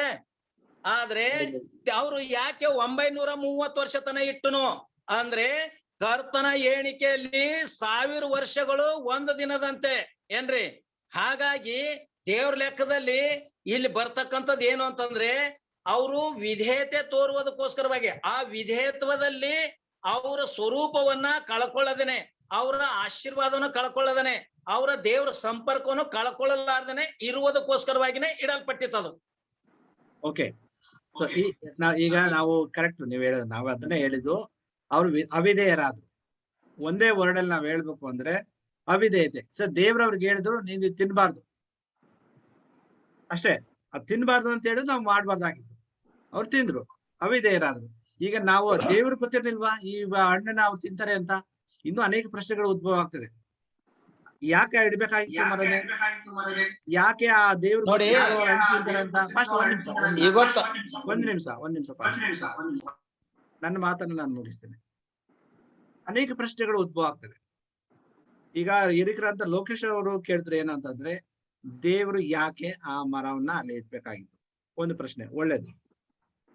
ಎರಡನೇ ಪ್ರಶ್ನೆ ಬರ್ತದೆ, ಅದಕ್ಕೆ ಉತ್ತರ ಕೊಡಕ್ ಹೋದ್ರೆ ಇನ್ನೊಂದು ಪ್ರಶ್ನೆ ಏನ್ ಬರ್ತದೆ ಅಂದ್ರೆ ದೇವ್ರು ಗೊತ್ತಿಲ್ವಾ ಆ ಅಣ್ಣನ ಅವಳು ಆದಮ್ಮ ತಿಂತಾರೆ ಪಾಪ ಮಾಡ್ತಾರೆ ಅಂತ ಅನ್ನೋ ಒಂದು ಪ್ರಶ್ನೆ ಬರ್ತದೆ.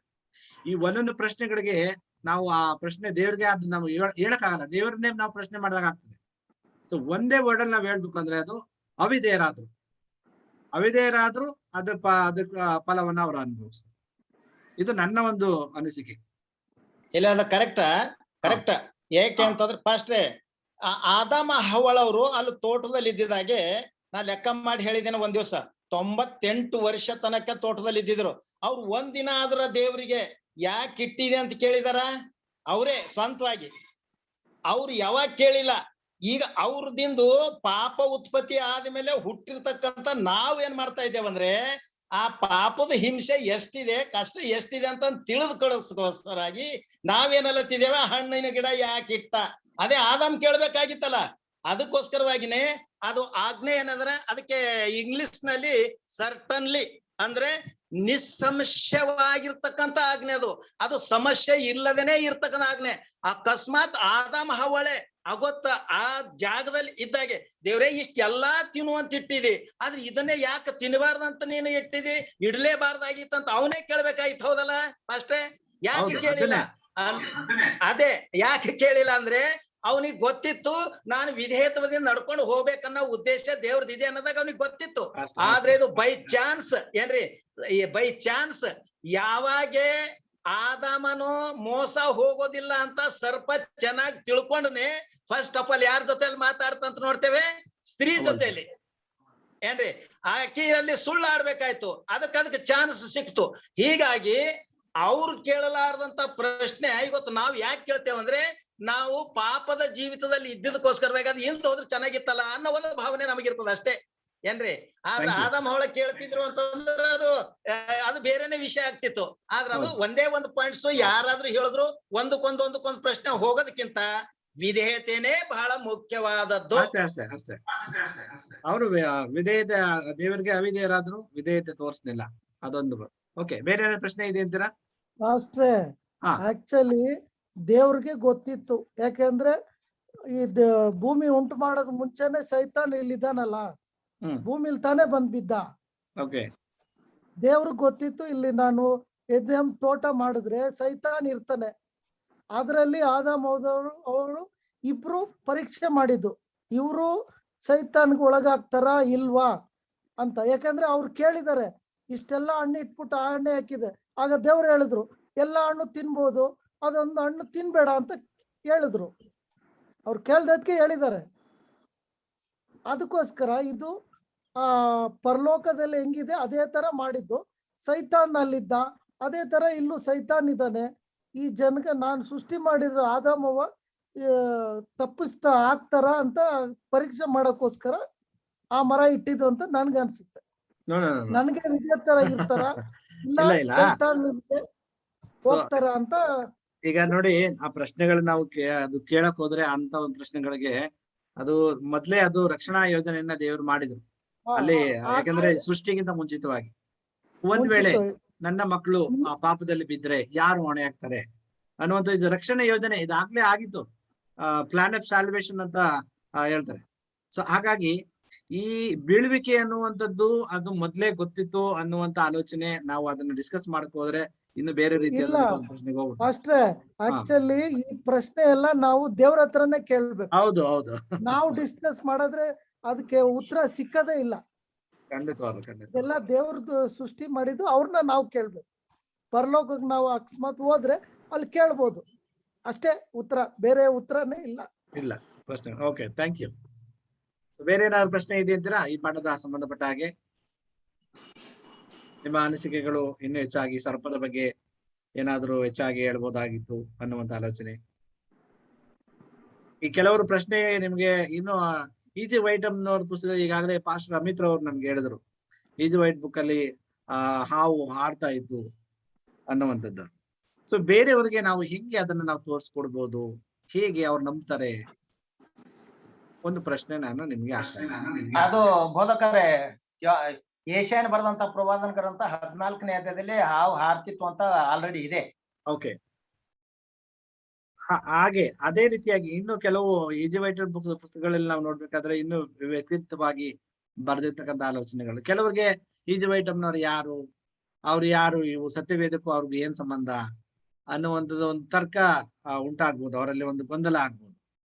ಸೊ ಹಾಗಾಗಿ ಅದ್ರ ಬಗ್ಗೆ ನಮ್ಗೆ ಸ್ಪಷ್ಟವಾಗಿ ಈಜಿವೈಟಮ್ನವ್ರ ಬಗ್ಗೆ ಕೆಲವರಿಗೆ ನಮ್ಗೆ ಸೆವೆಂಟಿ ಅಡ್ವೆಂಟಿಸ್ಟರ್ ಆದಂತ ನಮ್ಗಳಿಗೆ ಗೊತ್ತಿದೆ ಈಜಿವೈಟಮ್ನ ಯಾರು, ಅವರು ಒಬ್ಬ ಪ್ರವಾದಿನಿ, ನಮ್ಮ ಒಂದು ಸಭೆಯ ಒಂದು ಅಂತ್ಯಕಾಲದ ಪ್ರವಾದಿನಿ ಎಂಬುದಾಗಿ ನಾವು ತಿಳ್ಕೊಳ್ತೇವೆ.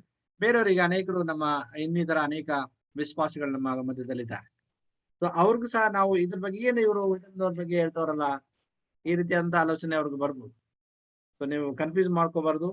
ನಮ್ಮ ಸಭೆಯ ಪ್ರವಾದಿನಿ ಆಗಿರ್ತಕ್ಕಂಥ ಶ್ರೀಮತಿ ವೈಟಮ್ನವರು ಅವರು ಸಹ ಒಬ್ಬ ಕೊನೆಯ ಕಾಲದ ಪ್ರವಾದಿನಿ. ಅವರ ಪುಸ್ತಕಗಳನ್ನ ನಾವು ಅದು ಏನಂದ್ರೆ ನಮ್ಮನ್ನ ಅದೇನ್ ಮಾಡ್ತದೆ, ಚಿಕ್ಕ ಬೆಳಕಿನಿಂದ ದೊಡ್ಡ ಬೆಳಕಿಗೆ ನಡೆಸ್ತದೆ. ಅವರ ಒಂದು ಪುಸ್ತಕ ನಮ್ಮ ಚಿಕ್ಕ ಬೆಳಕಿನಿಂದ ಸತ್ಯ ವೇದಿಕೆ ಅಂದ್ರೆ ದೊಡ್ಡ ಬೆಳಕಿಗೆ ನಮ್ಮ ನಡೆಸ್ತದೆ ಅನ್ನುವಂತ ಆಲೋಚನೆ. Thank you. ಏನಾದ್ರು ಪ್ರಶ್ನೆ ಏನಾದ್ರು ಇದೆಯಾ ಅಂತೀರಾ? ಇಲ್ಲ ಅಂದ್ರೆ ನಾವು ಮುಕ್ತಾಯ ಮಾಡೋಣ. ಸಾಕಷ್ಟು ವಿಚಾರಗಳನ್ನ ಈಗಾಗಲೇ ಅದ್ರ ಬಗ್ಗೆ ಬೋಧಕರು ನಮಗೆ ತಿಳಿಸ್ಕೊಟ್ಟಿದ್ದಾರೆ. ಅನೇಕ ವಿಚಾರಗಳನ್ನ ನಾವು ಅದ್ರ ಬಗ್ಗೆ ನಾವು ಚರ್ಚೆಯನ್ನು ಮಾಡಿದ್ದೇವೆ. ಏನಾದ್ರು ನಿಮ್ಮ ಇನ್ನು ಪ್ರಶ್ನೆ ಇದ್ರೆ ಅಥವಾ ನಿಮ್ಮ ಅನಿಸಿಕೆ ಇದ್ರೆ ನೀವು ಈಗಲೇ ಮಾತಾಡ್ಬೋದು. ಇಲ್ಲ ಅಂದ್ರೆ ನಾವು ಮುಕ್ತಾಯ ಮಾಡೋಣ. ಫಸ್ಟ್ ಒಂದು ಪ್ರಶ್ನೆ. ಎಸ್, ಸರ್ಪದ ವಿಷಯದಲ್ಲೇ ಹೇಳಿ. ನೋಡಿ, ಸೈತಾನನು ವಂಚನೆ ಪಡಿಸ ಸರ್ಪವ ಅಂತ ಹೇಳ್ತದೆ, ಸತ್ಯವೇ ಸರ್ಪವ ಅಂತ ಹೇಳ್ತದೆ, ಹೌದಲ್ವಾ? ಬಟ್ ಆ ಸರ್ಪದಲ್ಲಿ ಸೈತಾನನ್ನು ಹೊಕ್ಕೆ ಮಾತನಾಡದಂತ ನಾವು ಕಲ್ತಿದ್ದೇವೆ. ಸೈತಾನಿಗೆ ಆಲ್ರೆಡಿ ಶಾಪ ಬಂದಿತ್ತು, ಪರಲೋಕದಿಂದ ದೊಬ್ಬಲ್ಪಟ್ಟಿದ.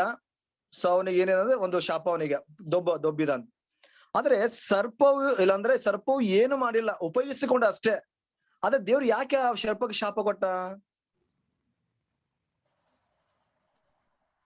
ಓಕೆ, ಅದು ತಪ್ಪಿಲ್ಲವಲ್ಲ. ಅದು ಅದ್ರ ಮುಖಾಂತರವಾಗಿ ಸೈತಾನ್ ಮಾತಾಡ್ದ. ಸೈತಾನಿಗೆ ಶಾಪ ಕೊಡು, ಇನ್ನೊಂದ್ಸರಿನ ಕೊಡ್ಬೇಕಾಗಿತ್ತು. ಆದ್ರೆ ಯಾಕೆ ಈ ಸರ್ಪಕ್ಕೆ ಶಾಪ ಕೊಟ್ಟ? ಒಳ್ಳೆಯ ಪ್ರಶ್ನೆ. ಓಕೆ, ಇದು ಅದು ಒಂದು ಕೀಟ ಅಂದ್ರೆ ಕ್ರಿಮಿ. ಈಗ ಸರ್ಪ ಹೇಗೆ ದೇವ್ರ ಸೃಷ್ಟಿ, ಅದು ಈ ದೇವರು ಎಲ್ಲಾ ಕ್ರಿಮಿ ಕೀಟಗಳನ್ನ ಜಂತುಗಳನ್ನ ಉಂಟು ಮಾಡಿದ ಹಾಗೆ ಸರ್ಪವು ಸಹ ಏನಾಗಿತ್ತು ಅಂದ್ರೆ ಅದು ಯಾಕೆ ಅದನ್ನ ಆರಿಸ್ಕೊಂಡ ಸೈತಾನ್ ಅಂದ್ರೆ ಅದು ಬಹಳ ಸರ್ಪ ಯುಕ್ತಿ ಇತ್ತು ಅಂತ ಹೇಳ್ತದೆ ಸತ್ಯವೇದದಲ್ಲಿ. ನೋಡಿ, ಅದ ಇನ್ನೊಂದು ವಾಕ್ಯ ಹೇಳ್ತಾರೆ, ನೀವು ಪಾರಿವಾಳದಾಗೆ ನಿಷ್ಕಪಟವಾಗಿ ಸರ್ಪದಾಗೆ ನೀವೇನಾಗಿರ್ಬೇಕು, ಜಾಣರಾಗಿರ್ಬೇಕು ಅಂತ ಹೇಳ್ತದೆ. ಸೊ ಸೈತಾನ್ ಯಾಕೆ ಅದನ್ನ ಉಪಯೋಗಿಸ್ಕೊಂಡ ಅನ್ನುವಂತ ಉದ್ದೇಶ, ಅದು ಬಹಳ ಬುದ್ಧಿವಂತ ಆಗಿತ್ತು ಎಲ್ಲಕ್ಕಿಂತ. ಎಲ್ಲಾ ಪ್ರಾಣಿಗಳಲ್ಲಿ ಅದು ಸರ್ಪ ಏನಾಗಿತ್ತು ಅಂದ್ರೆ ಅದು ಉನ್ನತವಾಗಿತ್ತು. ಆದ್ರಿಂದ ಸೊ ಮೋಸ್ಟ್ಲಿ ನಾವು ಯಾಕೆ ಅದನ್ನು ಉಪಯೋಗಿಸ್ಕೊಂಡ ಸೈತಾನನು, ಬೇರೆ ಪ್ರಾಣಿಗಳಿತ್ತಲ್ಲ, ಬೇರೆ ಇದರಿಂದ ಇತ್ತಲ್ಲ ಅನ್ನೋ ಒಂದು ಪ್ರಶ್ನೆ ಬರ್ತದೆ. ಈ ಒಂದು ಸರ್ಪ ಬುದ್ಧಿವಂತ ಆಗಿತ್ತು, ಆ ಒಂದು ಉದ್ದೇಶಕ್ಕೋಸ್ಕರವೇ ಅದನ್ನು ಉಪಯೋಗಿಸ್ಕೊಂಡ. ಯಾವಾಗ ಅದು ಆ ಸರ್ಪವನ್ನ ಆ ಸೈತಾನನ ಉಪಯೋಗಿಸ್ಕೊಂಡ ಪ್ರಯುಕ್ತವಾಗಿ ಅದಕ್ಕೆ ಶಾಪ ದೇವರು ಕೊಟ್ಟ, ಅದು ಯಾಕೆ ಕೊಡ್ಬೇಕಾಗಿತ್ತು ಅಂತ ನಿಮ್ಮ ಒಂದು ಪ್ರಶ್ನೆ ಆಗಿದೆ. ಸರ್ಪಕ್ಕೆ ಸೈತಾನ ಬೇರೆ, ಹೌದಲ್ಲ ಪ್ರಶ್ನೆ? ಸರ್ಪಕ್ಕೆ ಯಾಕೆ ಶಾಪ ಕೊಡ್ಬೇಕಾಗಿತ್ತು ಅನ್ನೋ ಒಂದು ಪ್ರಶ್ನೆ. ಅದೇನ್ ಮಾಡಿದ್ರು ತಪ್ಪು ಅಂತ. ಓಕೆ, ಇದ್ರ ಬಗ್ಗೆ ನಾವು ಯಾರಾದ್ರೂ ಆಲೋಚನೆ ಏನಾದ್ರು ನಿಮ್ಮಲ್ಲಿ ಅನಿಸಿಕೆ ಏನಾದ್ರು ಇದ್ರೆ ಮಾತಾಡ್ಬೋದು. ಯಾಕೆ ದೇವರು ಆ ಸರ್ಪಕ್ಕೆ, ಈಗ ಸೈತಾನ್ಗೆ ಅವನು ಮೋಸ ಮಾಡಿದ್ದು ಅಲ್ವಾ ಸರ್ಪದ ಮೂಲಕವಾಗಿ. ಸೊ ನನಗನ್ನಿಸ್ತ ಒಂದು ಅನಿಸಿಕೆ ಏನಪ್ಪಾ ಅಂತ ಅನಿಸ್ತದೆ ಅಂತಂದ್ರೆ, ಈಗ ಈ ಪಾಪ ಅಂದ್ರೆ ಸೈತಾನ್ ಯಾರ ಮೂಲಕ ಒಂದು ಸರ್ಪದ ಮೂಲಕವಾಗಿ ಬಂದ. ನನ್ನ ಅನಿಸಿಕೆ, ನಾನು ಕರೆಕ್ಟ್ ಆಗಿ ಇದು ಸತ್ಯವೇದದಲ್ಲಿ ಆಲೋಚನೆ ಇಲ್ಲ, ಇದನ್ನ ನೀವು ತೆಗೆದುಕೊಳ್ಬಹುದು ಅಥವಾ ರಿಜೆಕ್ಟ್ ಮಾಡ್ಬೋದು. ಈಗ ಆ ಒಂದು ವ್ಯಕ್ತಿಯ ಮೂಲಕವಾಗಿ ಅಂದ್ರೆ ಆ ಸರ್ಪದ ಮೂಲಕವಾಗಿ ಸೈತಾನು ಕಾರ್ಯ ಮಾಡಿದ ಪ್ರಯುಕ್ತವಾಗಿ ಅದು ಅದಕ್ಕೆ ಒಂದು ಏನಂತಂದ್ರೆ ಏನ್ ಹೇಳ್ಬೋದು ಅಂತಂದ್ರೆ ಸಪೋರ್ಟ್ ಮಾಡ್ದಂಗೆ. ಸೊ ಈಗ ನಾವು ಅದನ್ನ ರಿಜೆಕ್ಟ್ ಮಾಡ್ಬೋದಾಯ್ತಲ್ಲ, ಅದು ಹಾವು ಅನ್ನುವಂತ ಆಲೋಚನೆ ಬರ್ತದೆ. ಸೊ ನಾನು ಆಗಲ್ಲ, ಬೇರೆ ಯಾವ್ದಾದ್ರು ತಗೋ ಅನ್ನುವಂತ ಆಲೋಚನೆ ಬರ್ಬೋದಾಗಿತ್ತು.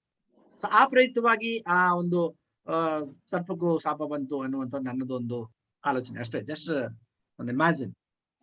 ಇನ್ನು ಯಾರಾದ್ರೂ ಉತ್ತರ ಕೊಡಿ, ದಯವಿಟ್ಟು ಉತ್ತರ ಕೊಡಿ. ನಿಮ್ಮ ಅನಿಸಿಕೆಗಳು ಏನಾದ್ರು ಇದ್ರೆ ತಿಳಿಸ್ಬೋದು. ಯಾಕೆಂದ್ರೆ ಪಾಸ್ಟ್ರೆ ಅದು ತುಂಬಾ ಸುಂದರವಾಗಿತ್ತು, ನೋಡ್ಲಿಕ್ಕೆ ಚಂದ ಇತ್ತು, ಮತ್ತೆ ಮರಳು ಮಾಡುವಂತ ಸ್ವಭಾವ ಇತ್ತು. ಓಕೆ, ಯಾವುದನ್ನೇ ಆಗ್ಲಿ ಮರಳು ಮಾಡಿ ಅದೇ ಬಹಳ ಬುದ್ಧಿವಂತ ಎಲ್ಲರ ಅಂದ್ರೆ ದೇವರ ಸೃಷ್ಟಿಯಲ್ಲಿ ಎಲ್ಲಕ್ಕಿಂತ ಅದು ವಶಕ್ಕೆ ಪಡ್ಕೊಳ್ಳೋ ಅಂತ ಚಾಣಕ್ಯ ಅದ್ರಲ್ಲಿ ಇತ್ತು. ಅದಕ್ಕೆ ಅವಳಿಗೆ ಅಷ್ಟು ಸುಲಭವಾಗಿ ಅದು ಅವಳು ವಶವಾಗಿ ತಗೊಂಡ್ಬಿಟ್ಟು, ಅದಕ್ಕೋಸ್ಕರ ಅದನ್ನ ಆರಿಸ್ಕೊಡಂತ ನನ್ನ ಅಭಿಪ್ರಾಯ. ಅವ್ರ ಪ್ರಶ್ನೆ ಏನಂದ್ರೆ, ಈಗ ದೇವ್ರು ಸರ್ಪಕ್ಕೆ ಶಾಪ ಯಾಕೆ ಕೊಡ್ಬೇಕಾಗಿತ್ತು, ಸೈತಾನ್ಯ ಕೊಡ್ಬೇಕಾಗಿತ್ತು, ಮತ್ತೆ ಆ ಸರ್ಪ ಏನು ಅಲ್ಲ, ಅದು ಇನ್ನೋಸೆಂಟ್ ಅನ್ನೋ ಒಂದು ಆಲೋಚನೆ ಪ್ರಶ್ನೆಗಳು. ಹೌದು, ಯಾಕಂದ್ರೆ ದೇವ್ರು ಮಾಡಿದ್ರೆ ಎಲ್ಲ ಒಳ್ಳೇದಾಗಿತ್ತು, ಯಾವುದೂ ಕೆಟ್ಟದಿರ್ಲಿಲ್ಲ, ಅದು ಒಳ್ಳೇದಾಗಿತ್ತು. ಅದನ್ನು ಬಹಳ ಚಂದವಾಗಿತ್ತು, ಬುದ್ಧಿಜೀವಿ ಆಗಿತ್ತು, ಸೌಂದರ್ಯ ಒಳ್ಳೇದಾಗಿತ್ತು. ಸೊ ಅಂತ ಸೌಂದರ್ಯ ಒಳ್ಳೇದಕ್ಕೆ ಸೈತನ್ ಉಪಯೋಗಿಸಿಕೊಂಡ. ಸೊ ಸೈತನ್ ಉಪಯೋಗಿಸಿಕೊಂಡ ಪ್ರಯುಕ್ತ ಅದಕ್ಕೆ ಯಾಕೆ ಶಾಪ? ಮತ್ತೆ ಅದೇ ಸರ್ಪವನ್ನ ಮತ್ತೆ ಬೇರೆ ಒಂದು ಟೆಂಪ್ಟೇಷನ್ಗೋಸ್ಕರ ಬಳಕೆ ಮಾಡ್ಕೋಬಹುದು ಅನ್ನೋ ಉದ್ದೇಶದಿಂದ ದೇವರು ಸರ್ಪಕ್ಕೂ ಶಾಪ ಕೊಟ್ರು ಅನ್ಸುತ್ತೆ. ಈಗ ಆದಾಮ ಅವಳು ಪಾಪ ಮಾಡಿದ್ರಿಂದ ಇಡೀ ಪ್ರಕೃತಿಗೆ ಶಾಪ ಉಂಟಾಯ್ತು. ಯಾಕೆ? ಅದೇ ಹಾಗೇನೆ ಸರ್ಪವನ್ನ ಪಾಪವನ್ನ ಮಾಡ್ಲಿಕ್ಕೆ ಆದಾಮ ಅವಳು ಆ ಒಂದು ಬೀಳುವಿಕೆ ಅಂದ್ರೆ ದ ಫಾಲ್ ಅಂತ ಹೇಳ್ತೀವಿ, ಕಾರಣ ಆಗಿದ್ರಿಂದ ಸೊ ದೇವ್ರು ಸರ್ಪಕ್ಕೂ ಸಹ ಒಂದು ಶಾಪವನ್ನ ಕೊಡ್ಬೇಕಾಯ್ತು. ಒಂದ್ ಮೀಡಿಯೇಟರ್ ಆಗಿ ಉಪಯೋಗಿಸ್ಕೊಂಡಾಗ ಮೀಡಿಯೇಟರ್ಗು ಶಿಕ್ಷೆ ಸಿಗುತ್ತಲ್ವಾ? ಅದನ್ನೇ ನಾನು ಹೇಳಿದೆ, ಒಂದು ಇಮ್ಯಾಜಿನ್ ಅಂತ ಹೇಳಿದೆ ನಾನು. ಸೊ ಅದನ್ನೇ